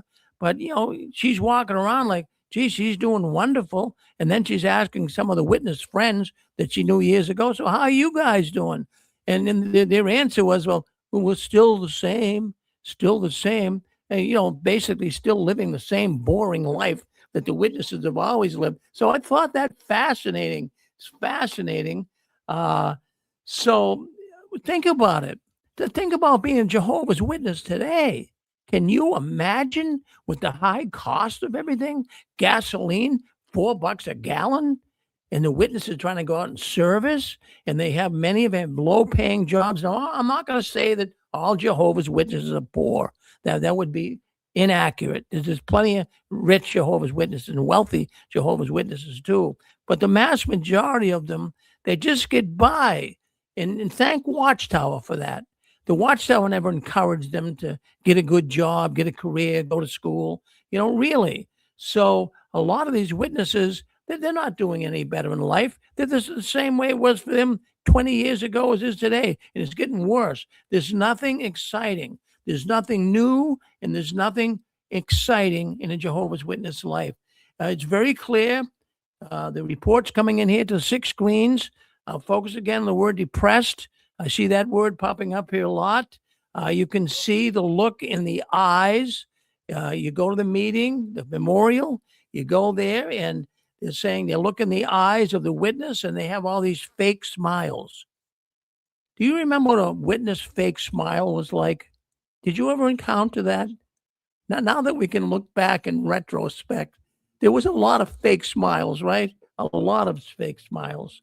But anyways, it was very interesting to see these comments and that I have here concerning what took place at the memorial Thursday night. Now, the other thing that we're noticing too now, this one comment was about the witnesses they noticed were very skinny in the Kingdom Hall they went to. Then I got another comment from another person here that the Kingdom Hall they went to, they couldn't believe how fat the Jehovah's Witnesses were getting. So I'm getting mixed reports. I'm getting mixed reports on this. So one Kingdom Hall are getting skinnier, the other Kingdom Hall they're getting fat.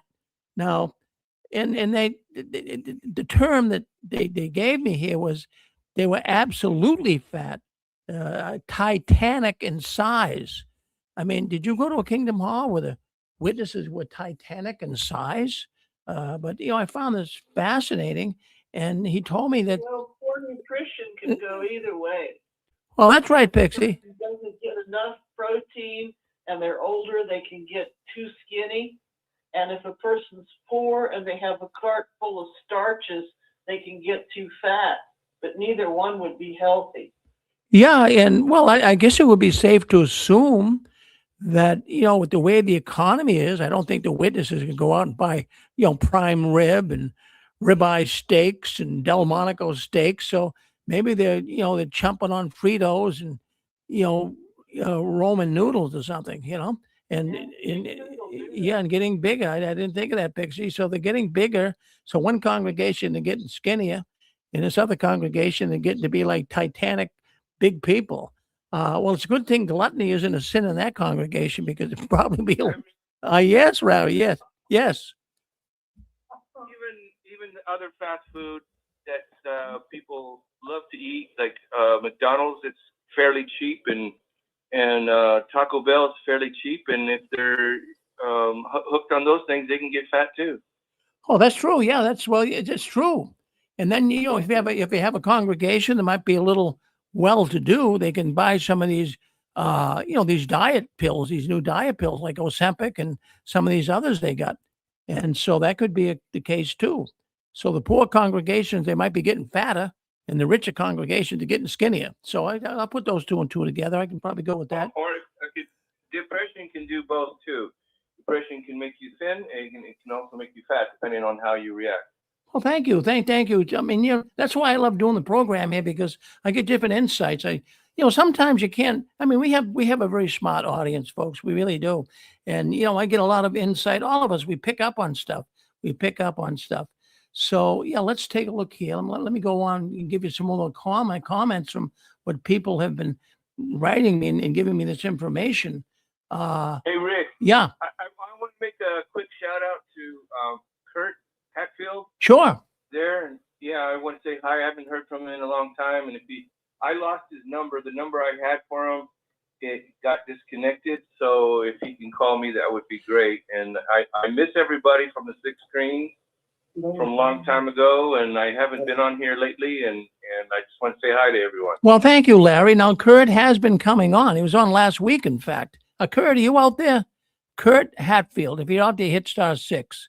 He was on last week with us, and he was on a few weeks ago too. So he was speaking up a lot. But the next time he comes on, I'll get the information. You can email it to me, and I'll get it to you, Larry. Okay. Thanks, Rick. All right. Thank you, Larry. That's Larry John Wayne. He's out there in California. So let's take a look here. I'm thinking the witnesses didn't look that exciting. I'm just trying to go through these notes here and try to cut to the chase here. The meetings, the memorial wasn't uplifting at all. In fact, none of the Jehovah's Witness meetings, according to this information here I'm reading, it's not uplifting. It seems like people are getting more depressed. So this idea that we've heard, a rumor again, don't take it to the bank and cash it, but we've been talking about it. It's pretty much all over the internet now, that Jehovah's Witnesses are considering of doing one meeting day a week. Because the meetings are so boring, because the meetings are just, no one's getting excited, nobody's getting enthused. The witnesses are thinking, again, I don't know for sure, but this is what we hear. The witnesses are thinking doing one meeting a week to kind of make people more excited about coming to the meetings. Because, I mean, if they're not training salespeople, if they're not training preachers, if they're not training ministers, then they wouldn't need to have Thursday. Yeah, well, that's right, Pixie. And what I'm seeing here now, we know there's a lot of PMOs. We talk about that all the time, and I think there's close to 4 million, probably even a little more. These are people who are physically in, mentally out. We know that acronym. But anyways, what I'm thinking here is these are PMOs. I get PMOs giving me this information. And so this one PMO writes and says that there were way fewer guests, people that went to the memorial this year than the other years that they would attend. There would usually be at least 20 people standing up, probably the men, the elders, and maybe not elders, but Jehovah's Witness men. They'd be standing up so that they could let others sit down. So they'd be sitting in the back. But they went on to say that didn't happen this year. They saw there was nobody standing up. There was some seats there. In fact, I'm going to show you a picture. I'm going to, in a couple of minutes here, I'm going to show you a picture of a Kingdom Hall, and I want you to be the judge. I want you to tell me if this memorial picture I'm going to show you doesn't really speak for itself. But also, what the reports coming in here that what was that this memorial was even more than in other years. There were they were seeing disfellowship ones, people who were disfellowshipped. Now, generally speaking, they wouldn't want to acknowledge that, but a lot of disfellowship ones wouldn't even go to the meeting. But somehow, some way, I mean, they really got them to go there this year. So they got a bunch of people, I guess, evidently, that were disfellowshipped to go with their families to the Kingdom Hall. So a lack of enthusiasm, boring. These are the comments I'm getting. And then the other comment that was really made manifest here, and more than I think anything else, was the fact that you look around, there was no young people. Now, of course, there were young children, and obviously that would be the case with mom and dad, but there was no, young, like teenage people. So that a number of people gave me that information that there wasn't many young people at all, if none.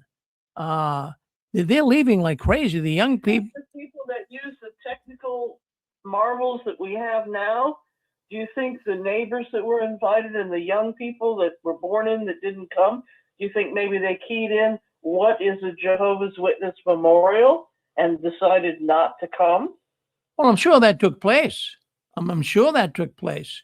But I mean, stop and think about it. As these older Jehovah's Witnesses die off, I mean, they have a lot of baby booming Jehovah's Witnesses. And I mean, they're, getting into the final innings of their life. So as a lot of these older Jehovah's Witnesses die off, the younger ones will just continue to fade away. A lot of the younger ones right now are just hanging on because of mom and dad, or grandpa and grandma. So they're kind of hanging on. But as soon as these people go, these young ones are going to go as well. And yes, Larry. along with what you're saying about not too many young ones, especially if the young is considered like in their 20s and 30s, that's going to be a domino effect because we were always taught to marry only in the Lord, marry only other Jehovah's Witnesses. So there's gonna be less and less picking, choosing of marriage mates. So it's gonna be a huge domino effect. I agree. Oh, yeah, absolutely. That's a good illustration that you bring up there, Larry. It's a domino. Once they start falling, it's going to get worse. You're just going to bing, bing, bing, bing, bing, like dominoes. Yeah. So these young ones, every one of them we know has an internet connection, and if they have an IQ north of room temperature, they're just biding time until their parents die, and then they're out of there. They're gone. The Jehovah's Witness organization knows it. I'm going to show you the picture. Let me show you the picture. Now I want you to take a look at this picture. I'm going to put up there. This is a Kingdom Hall. This is Thursday night, but it's not a Kingdom Hall. The picture I'm going to show you it's in a high school. Now, what the witnesses did this year, and they've been doing it right along, but this year I think they upped the ante a little bit. They've been having a memorial service in high schools. So this one particular memorial service is in a high school. They don't know where. I thank the person who gave it to me, but they didn't say where it was. But let me get the picture up here, show you the picture. I want to get your comments on it. So there it is there. I don't know if you can see it good enough, but there it is. That is in a high school. Now, there are a lot of empty seats. You can remember when you went to the memorial, it was crowded. If you didn't look at, I had 5 children. My former wife and I had 5 children. If I didn't get there at least 45 minutes, an hour early, I couldn't get a seat. All of us couldn't sit together. But here you have, look at this here. Look at all the empty seats. Now you take a look, and you might not be able to see it. If you watch it on a big screen TV, maybe you can see it better. But if you're watching on your phone, it might not be too clear. But there's no young ones there. There's tons of empty seats. But if you look way up front, this is what I noticed. If you look way up front toward the stage, you'll see a flag. Oh my goodness, a flag. So that's why I knew it wasn't in Kingdom Hall. Then they told me it was in high school somewhere. So there they are in a high school, and I'm wondering why they do this. I'm wondering why they do this. That they're going to high schools now for the memorial. They're going to convention centers. They're going to other venues other than the Kingdom Hall. Rick, Yeah. When I was going to Camarillo congregation years and years and years ago, they were going to Boys and Girls Club for their memorials. And that was something that they discouraged people from even going to the Boys and Girls Club. And it was, even when I was in, it was kind of deflating going to a Boys and Girls Club for a memorial, because it had a taint to it as a witness. Going to a Boys Girls Club for a memorial, it just and they did it supposedly. I think they were fooling themselves that they're going to have this huge crowd coming, instead of just having, if they have 2 congregations, just have one congregation come at 7 and one come at 8. And that's what they used to do. But they started doing that, going to Boys and Girls Club and schools, and it just deflates and taints the feel of a celebration of Jesus Memorial. Well, Larry, this is an entirely different organization than when you and I were in. This is like it's like night and day, and it's just absolutely, it's going to be mind-boggling for a witness. But what a lot of the information coming in here to the 6 screens, I really enjoyed this comment right here. And they referred to, numerous ones have told me this, that at the memorial Thursday night, it actually turned into a fashion show. Now, we all know that when we were Jehovah's Witnesses going to the memorial, I mean, you dressed up. You tried to show a little respect. You might put your better suit on. You polished your hair up. Polished your shoes up. You combed your hair all up nice, and then you went to the Kingdom Hall. You want to look good, but now now it's over the top. From what I'm getting here, information coming into the 6 screens, it's like a giant fashion show. I mean, Jehovah's Witnesses bring their best clothes, which is good. I'm not picking on this, friends. Don't get me wrong. But Jehovah's Witnesses bring their best clothes, often the most expensive ones they have. And sometimes these outfits bought just for the occasion. It is. They go out and they buy something just because the memorial's coming up. And that they want to take pictures of themselves in their finest attire. And you know what? Where do you think they want to take the pictures? Now, where do you think Jehovah's Witnesses want to take pictures in the Kingdom Hall? They have all their friends and relatives. Come on with me. Let's stand here and let's take a picture. I'll tell you what, I'll give a free book away. I'll give a book away if someone can tell me during the memorial, where is the best place for Jehovah's Witness to take a picture of their relative?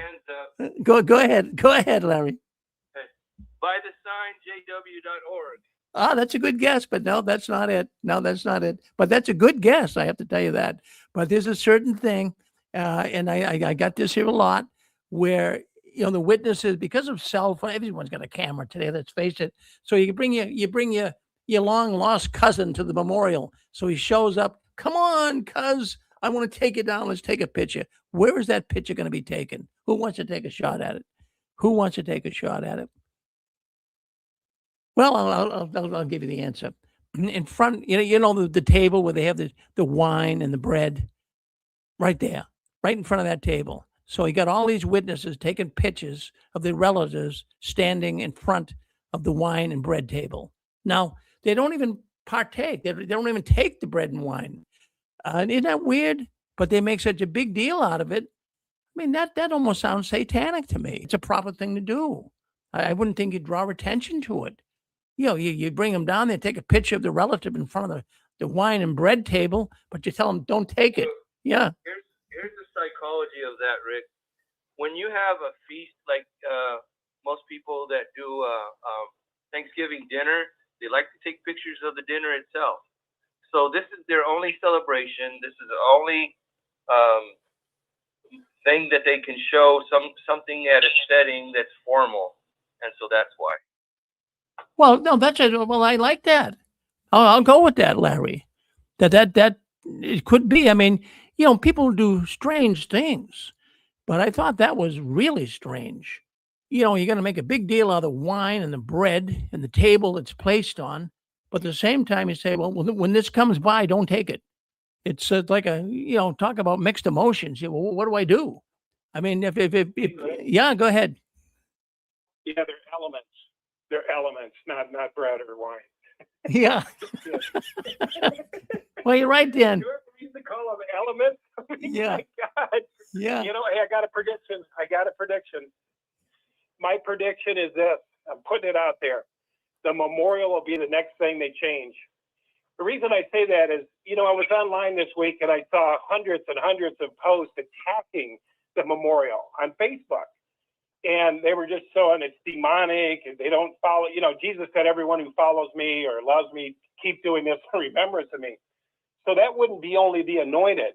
And I think, I just think it's a matter of time because it's really one of the main things right now that makes them seem like a freak. Everyone can call them demonic just on that. This whole memorial thing will go on for months online. The satanic ritual they do, the not honoring Jesus. So as they're attempting to move into this facade of, Christianity and Jesus and all this, BS they're doing, I think that I really believe the wine and the elements, the wine and the bread will be the thing next that they'll have everybody partake from. What do you think? They already opened it up. They already opened it up to the anointed.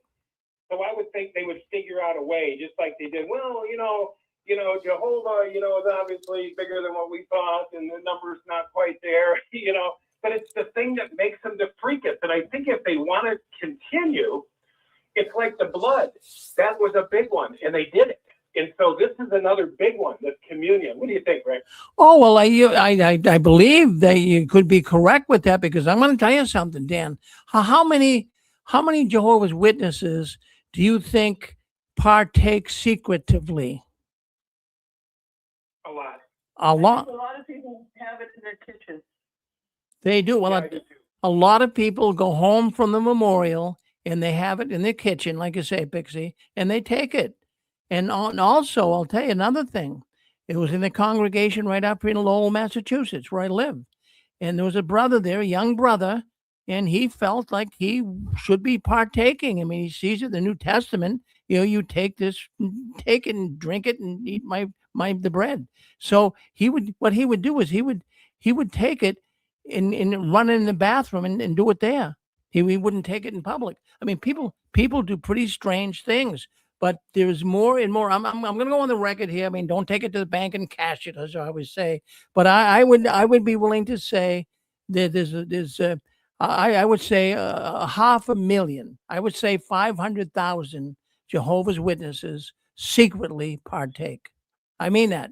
Well, a lot of people in the 80s, that's why a lot of people left at Bethel, was they wanted to sip. And this year, when I Zoomed on, they tried to talk everybody out of it. They read my dad's favorite scripture about being adopted to the inheritance of the new covenant.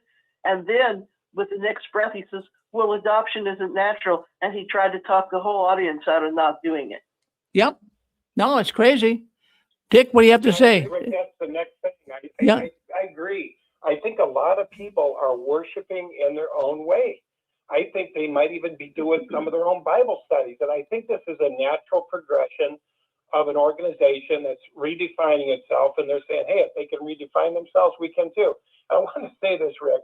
Could you imagine what it would look like? Yeah, I mean, I was thinking about this. Your wife brought it up earlier, Susan. But the Theocratic Ministry School, what would it look like now? I mean, you go up on the stage and there'd be two witnesses holding a cart. Just like walking in the hall and there's a book cart, a magazine rack up there. And they're just standing there. That's the talk. They're just standing there. And they say, what do you say when somebody comes up? JW.org. That's the end of the scene. I mean, wouldn't that be crazy to see, Rick? And this whole thing of maybe going to an hour meeting or one meeting a week. I remember when that was beat in our head, do not forsake the gathering of ourselves. I won't read it all because we've heard it a million times. But all the more so as you behold the end coming near, the end. And here we are in the end of the end of the end of the end. And they're decreasing. You talk about those people being in denial and in trauma, not knowing left from right. Holy shit. I mean, man. Anyway. And it really stressed Thursday has been about the songs, and they have the songs on a flat screen now. And there's nothing religious about it. There's no mystical anything in it. And as all of you know, if you were born in, we were really pushed away from even approving of the Catholic Church, which is one of the older religions. And I have to say, I think this new Pope's doing a great job, and their numbers in France have gone sky high. So with techno-feudalism, I guess we'll have the old feudal church, but it's brighter and well run. He's doing a great job. Well, I just want to say this real quick. If they took your food away, your carrot, if you were a mouse and you went to that place to get your food and they took it away, wouldn't you go somewhere else to look for food? I mean, this is like logic and reason 101. Of course. So they've taken the food away. There's no Paradise Tomorrow. The only thing that kept 99% of them in there is Paradise Tomorrow. So I think, like you say, Rick, people are in this delusion, like, what the hell are we coming here for? There's no Paradise Tomorrow. There's no guarantee to nothing. They're changing every damn thing. I think people are just like in trauma. I think they're in denial, one, and in trauma, two. They're seeing the people leave. They're seeing them sell halls, having meetings, and selling to churches. I mean, my mind would be blown by now. And I just think some of them just don't know where to go. But Rick, they're trying to feed themselves now. They're moving to other places to feed. They're doing their own thing, and you can't blame them. Yeah, like we say earlier, deconstructing, and that's an actual term. That's what people not only from the Jehovah's Witness religion, but there's a lot of people deconstructing from their religious beliefs that they've been grown up with, and like even your wife Angela Gee, she went through trauma to some degree too with that Armstrong group. And you feel you feel at first you don't want to really hear this. Is this true?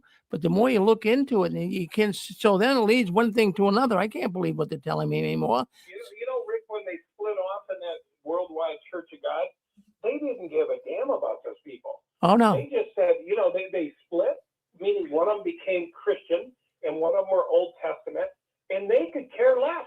And if you dare go in to say, I'm going to go to this other part and see what they're doing, they would dissociate you just like they did. They went up to Angela and her mother. They said, you're disfellowshipped because you went to that other meeting. And so the same thing is happening in the congregation. It's deconstructing. I think that's going to be a viral word, Rick. Oh yeah. Well, Dan, I'll tell you what, we're seeing some really strong evidence of an organization that's on life support. They really are. They're on life support right now. And yes, go ahead, Maverick. Hi, I just wanted to say I absolutely 100% agree with Dad on this. I was thinking the same thing earlier. It's logical that it will go in that direction. Why not? I think you're absolutely spot on there, Dan. And the reason why I'm thinking too is that every time they present it as new light or an adjustment, really and truly, they're just coming on to us apostates here are giving credit. We're giving the Watchtower this kind of reasonableness and logic, because they come on here, listen to all our conversations and think, isn't Jehovah, and then they go away and tell the rank and file, isn't Jehovah amazing how he's giving us this, he's such a reasonable God. Maybe it's true, maybe we should adjust that, just because you have a heavenly hope or an earthly hope, you can, there's no reason why you can't show that you are loyal, your loyalty to the memorial and Jesus and so on by taking the emblems. So it will make them look like they're legit Christians, but really and truly they're getting all their cues from our conversations on the 6 screens and other platforms all over YouTube. They're getting all the cues from that. So every time we hear some adjustment, I think, is because they're sort of scratching their chins thinking, these apostates have got something here. We're going to look good if we change this now. And it's going to make them stay. And the brothers and sisters are going to think, isn't Jehovah amazing? Isn't Jehovah amazing how he thinks about us all the time? So I think you're right, Dan. I think it could be happening. And again, the apostates have given the organization new light. It wasn't Jehovah, it was us. Well, good thought on that. You got me thinking there, Maverick, because last week I got information. A young man said that, he went to his mother after, the change in the blood policy. Now you can take your own blood if you store it and put it back into you. So he brought that up to his mother, who was a staunch, loyal witness. And he said, Mom, what do you think of that? I mean, now they're changing it. You can do that now. She says, well, isn't it nice? Isn't it nice that Jehovah's relaxing the rules and making it easier for us? I mean, does God really relax rules? I mean, if he does he really do that? I'd have to really think about that. Jehovah, the sovereign God of the universe. I mean, I think if he makes a rule, he's going to stay with it. I don't think he's going to relax it for the sake of an organization. Jeez. If Granny's in the hospital and she says to the nurse, "Oh heavens, is that my own blood that you're transfusing?" The nurse is going to say, "Yes, ma'am. That's your own blood. That's your own prescription. This is your own bed. You're going to be billed for all of that. And I hope that they all live and get well and take the blood and all that." Oh, yeah. But I think that's like the biggest loophole that they ever thought of, because in dealing with the hospital staff, they're just going to bring the blood that's your type that works for you. Right. And you don't know if that's what she transfused 3 weeks ago to them or not. Yeah. No, they're right. The hospital could mix it up. You never know the difference. And they never tell you. As long as it's safe and it's your type that you can receive, go for it. Yeah. Well, a lot of things going on. Let's go with the lady first. Go ahead, miss. Yeah, hi, Rick. It's Constance. Oh, I was Constance. just going to say, back to the topic of the memorial, it's very interesting. I mean, I didn't even really know what I'm about to tell you now. I learned it from XJW Analyzer. I was watching, he's got another video out today. And anyway, and it's talking about the memorial. And, you know, back in the day, which I know you and Rich know, but back in the day with C.T. Russell, you know, all the Bible students, they all partook of the emblems of the bread and the wine. I mean, he did not have two classes. At that time, everyone was of the heavenly class, you might say. They followed the Bible. But then when Rutherford came along, he wanted to change everything, and little by little he did. And so there were Bible students that could see the change, and they didn't like it because Rutherford had two classes. He had the 144,000, then he had the great crowd. And they said, no, no. And they left the organization. They left as Bible students. But when Rutherford came in, you know, that was his doing.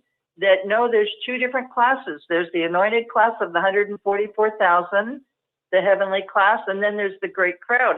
Well, what's interesting about this, Rick, is that, you know, the majority of JWs today, you know, they don't know their history. And if they really did know their history, they would realize that they really need to be partaking of the emblems. And the only reason why it changed is because of one man's, you know, rule. And that was Rutherford, his interpretation. That's not what the Bible teaches, but that's what he taught, because he couldn't stand, you know, what C.T. Russell was teaching, and he wanted to have all the control and power. So it's really sad, you know. And the other thought, Rick, I'd like to just say, and I'll just close it with this. On Reddit, when I was reading it last week, there are a lot of JWs who were really ticked off with regards to the blood policy that has changed, being able to store your own blood. And they were saying, you know, if you're a JW or you're a PMO right now and you're really ticked off about this, this is the time to really stand up and not show up at the memorial. And I'm just curious to know about that, Rick. I'd like to know, you know, maybe the sources you might have, how many of them really said, you know, that's it. I'm putting my foot down. I'm not going to the memorial this year. So that's what I wanted to say. Thank you, Rick. Well, thank you, Constance. Now, I got a lot of people that I get information from here. I couldn't get to it all tonight. But I have to tell you that in some congregations, it was packed. Now, I hate to say that, but I got more congregations, more information on their congregations had very little people, but some congregations were packed. Now, there's a reason for that. There are what they call super kingdom halls.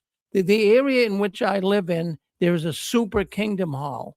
It's just strategically located, and they've closed other kingdom halls around this area down. And so they send everybody to this super kingdom hall. They don't call it that. I call it that. But it's a more crowded kingdom hall. There's more publishers there. Let's go with that. So the one in my area here is a super kingdom hall. And so if you went to one of those halls, well, they close 4 or 5 other congregations down around that one, and they send those 4 or 5 congregations to the super hall. I mean, there's going to be more people. It's just going to be packed. So that's why. So this idea of, well, my kingdom hall was packed, but you got to really get the understanding of what's going on here. But most of the kingdom halls, according to information I have got, there wasn't a lot of people. Now, will the Watchtower cook the books? Will they, you know, make some figures up? I mean, I know they do anyways, but, you know, will they really? They got to look at the Watchtower, the governing body. They're going to be looking at the number 2,300, 23,000. I'm sorry, let's hold on. That's 23,000 who partook last year. I don't know how many partook this year. We don't have the numbers. But last year they had 23 million Jehovah's Witnesses attend. They say they're witnesses. So they got to beat that number. They got to get over 23 million. If they can't get over 23 million, and that's the Watchtower can't brag and say we got 23 million witnesses. But every witness brings their relatives, their friends, everyone they can possibly round up, and they bring them to the memorial. So the governing body is going to be watching the number 23 million. They've got to go over that. If it goes under, the Watchtower is going to say we're in trouble. So they're going to do everything they can. So we don't have those numbers yet, but only time will tell. Yeah.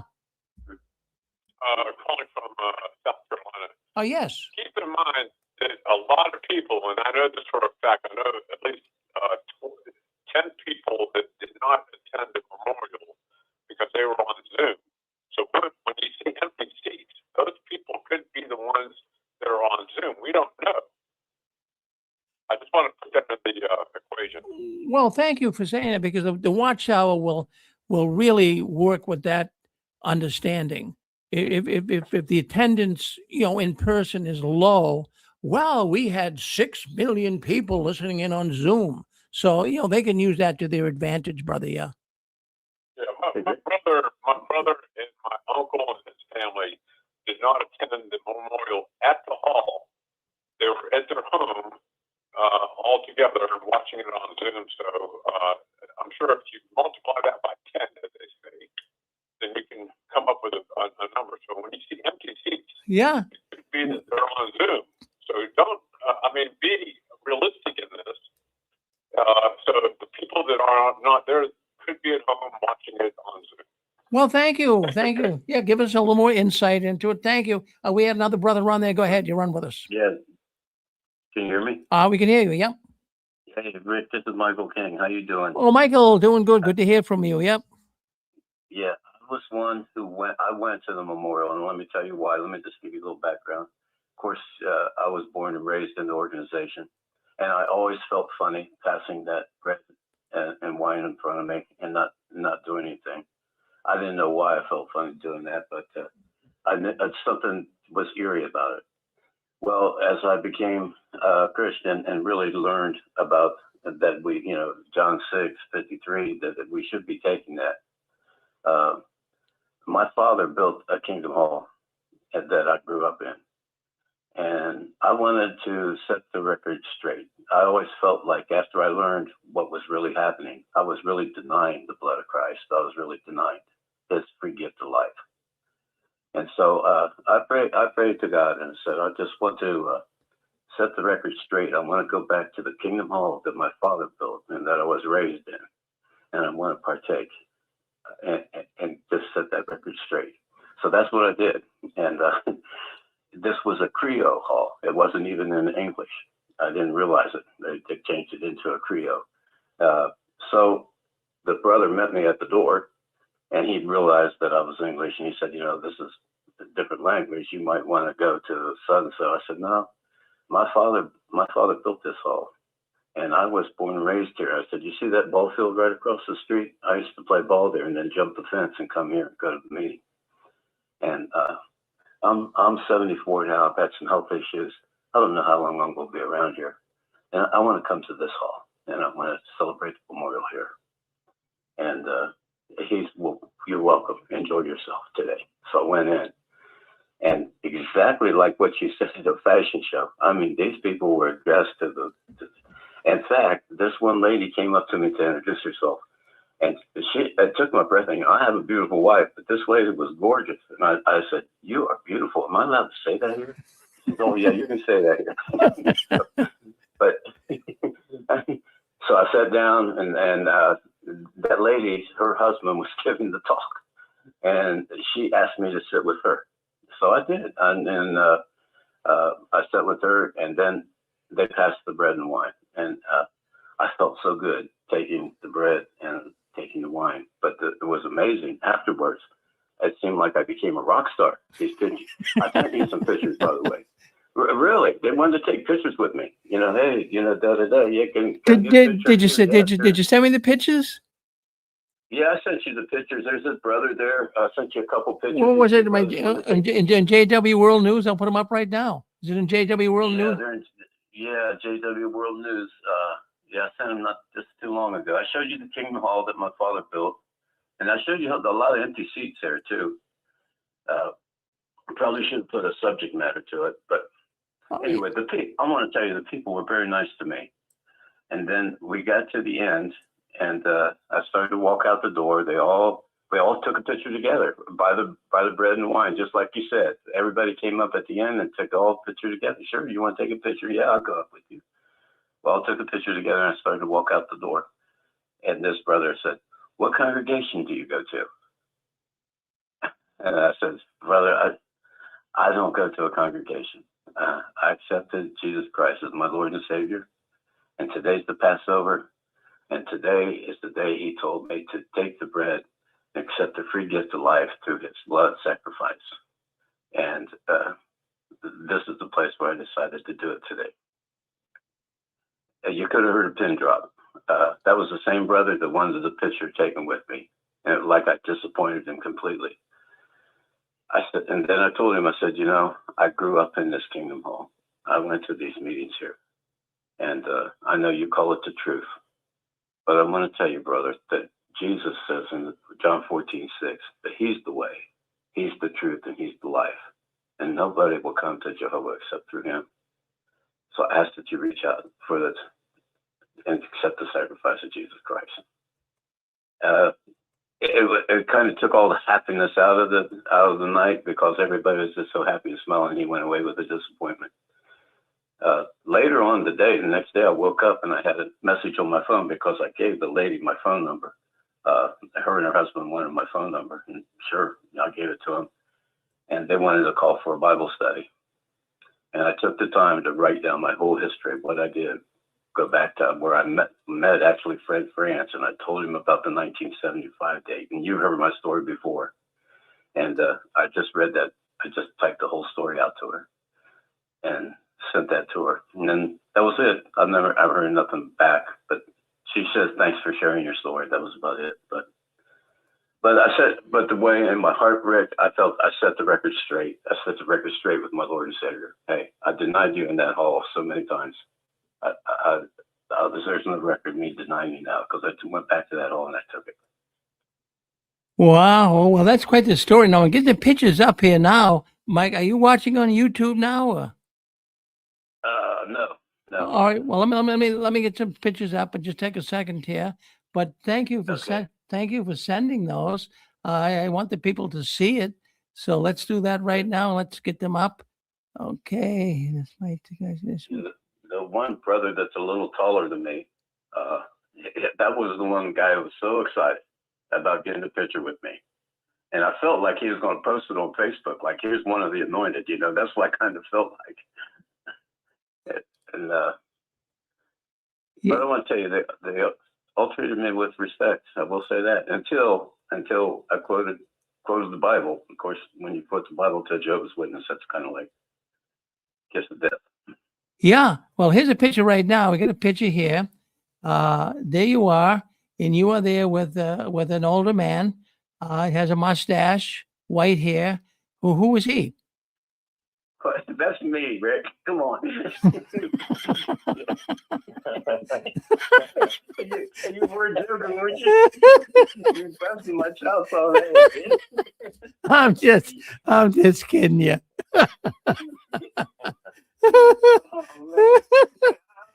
When we get in that kingdom, I'm looking you up. Okay? Oh yeah. Well, I like to razz people. Oh, let's take a look at this one. All right, here we go. Tell us about that picture. Well, there you are. You're standing with a man with some glasses on and a beard. Who's that? He was the first guy that introduced himself to me. So, and then he wanted it. When I seen that I took the bread and wine, he wanted a picture with me. So yeah, sure. Yeah. They might have both were governing body. Yeah. Let's get another one here. Let's see if we get another picture here. Okay. Well, here's a picture of the Kingdom Hall. This is the hall that your father. This is the hall that your father built. Yeah. Yeah, and you see, and you should like that because that's all brick. Yeah.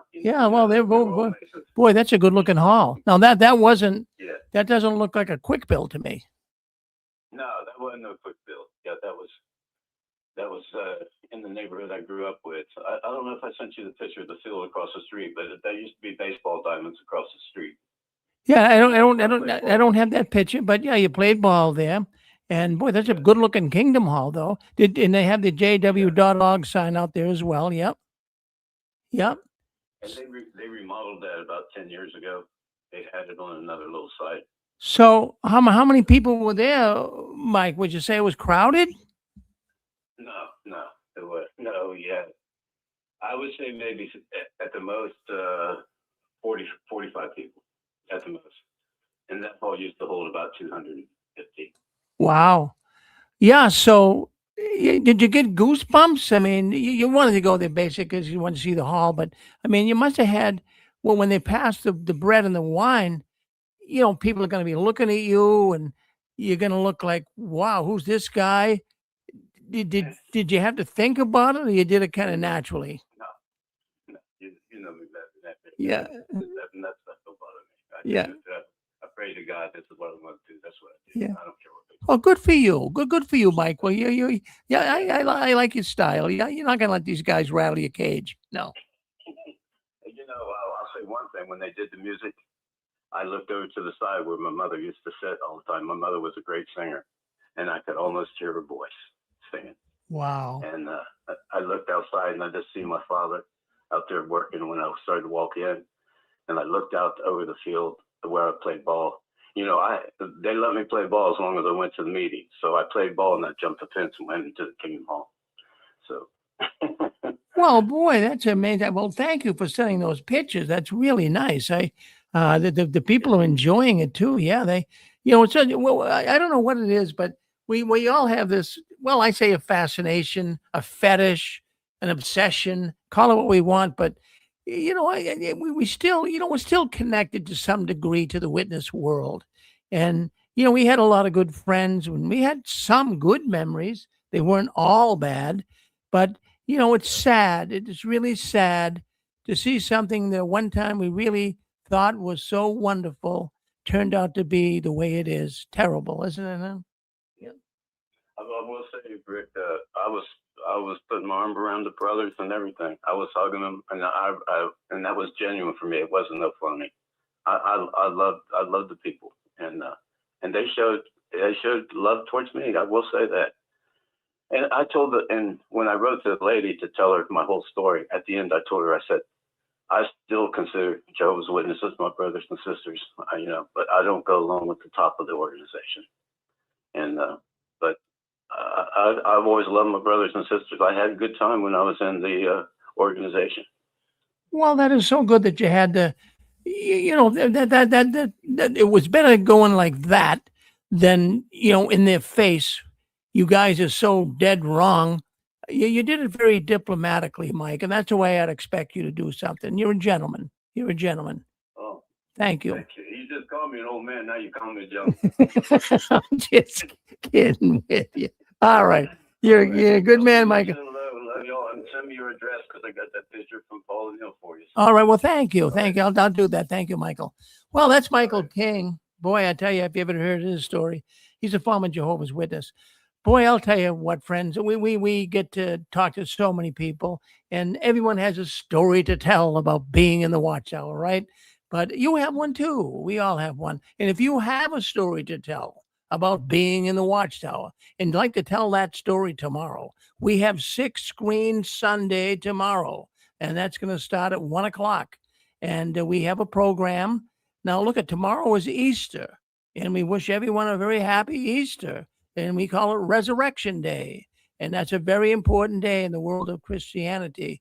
And tomorrow at 1 o'clock in our program, Knowing God, after leaving the Watchtower, Scott Walton, he's a scholar, a biblical scholar. He'll be giving a talk tomorrow all about the resurrection of Jesus. So if you really want to get the real understanding of it and what Resurrection Day is all about, well, tomorrow you want to listen and begin at 1.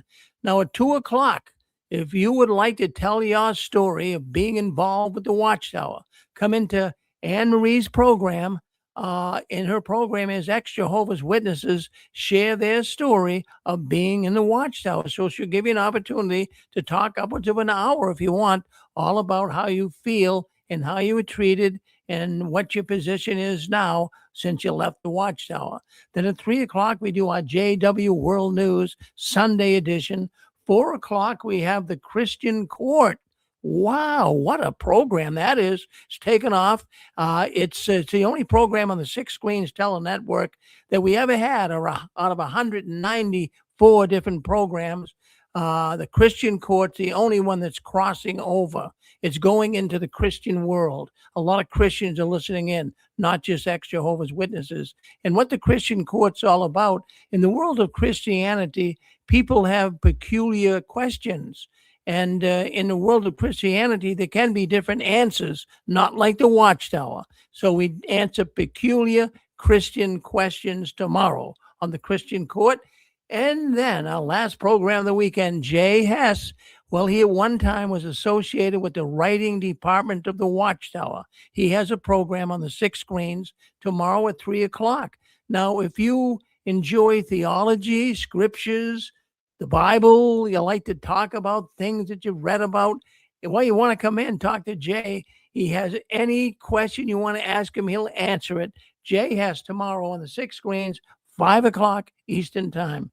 Once again, Joe and Fran, if you can visit them on Wednesday night, I'll be in there wishing them the best. They're good people. They've helped so many people. They no longer will be doing their program on YouTube. So it's their last program. Tune in, Joe and Fran Garino, ex-Jehovah's Witnesses YouTube. It'll come up. I'll put in the link here too as well in the description on YouTube. And let's see, what else did I want to say? I guess that's just about it. You want to go ahead, Pig. Yep. Tomorrow, maybe he could talk about the witness teaching of the great crowd versus 144,000, and how they had that teaching, and how it is not standard Christianity 101.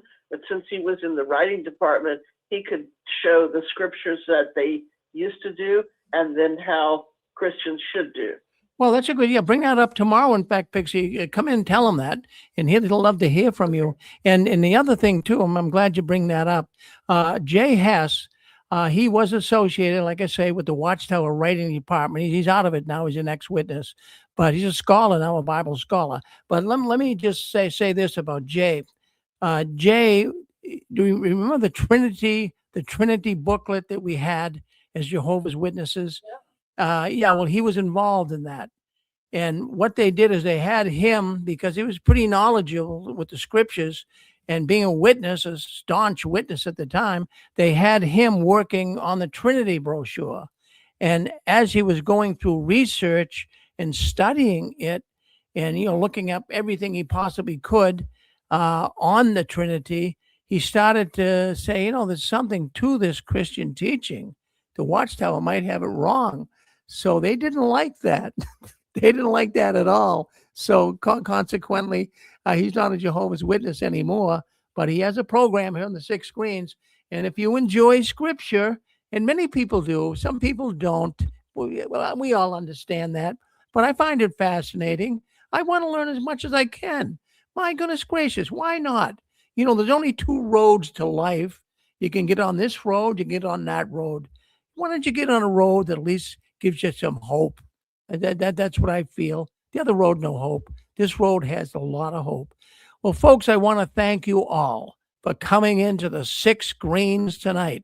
And I want to say that we do leave the telephone lines open. So if you want to talk up, we call it the after party. Pixie came up with that name, the after party program, where you can all talk. It won't be recorded. It's not going to be live on YouTube or Facebook or anything like that. So if you get in there, just make sure that you keep yourself civil. Let me just mute somebody here. We got a lot of people trying to still come in. So keep yourself civil. Let me just do it. All right. So if you want to come into the after party program, keep yourself civil. And remember to unmute yourself. You hit *6. Mute yourself. You hit 6. Don't talk over each other. And it's just good. You can talk to people until the cows come home. No one's going to listen to you, but the people in there, it's not recorded. And like I say, just behave in there. Be nice to one another. Well, thank you for coming in. I want you to keep standing tall. I don't want you to ever give in, up or out. Don't ever let your visions die. And the last one, leaving the Watchtower, please turn off the new light. We'll see you tomorrow on 6 Screen Sunday. Thank you.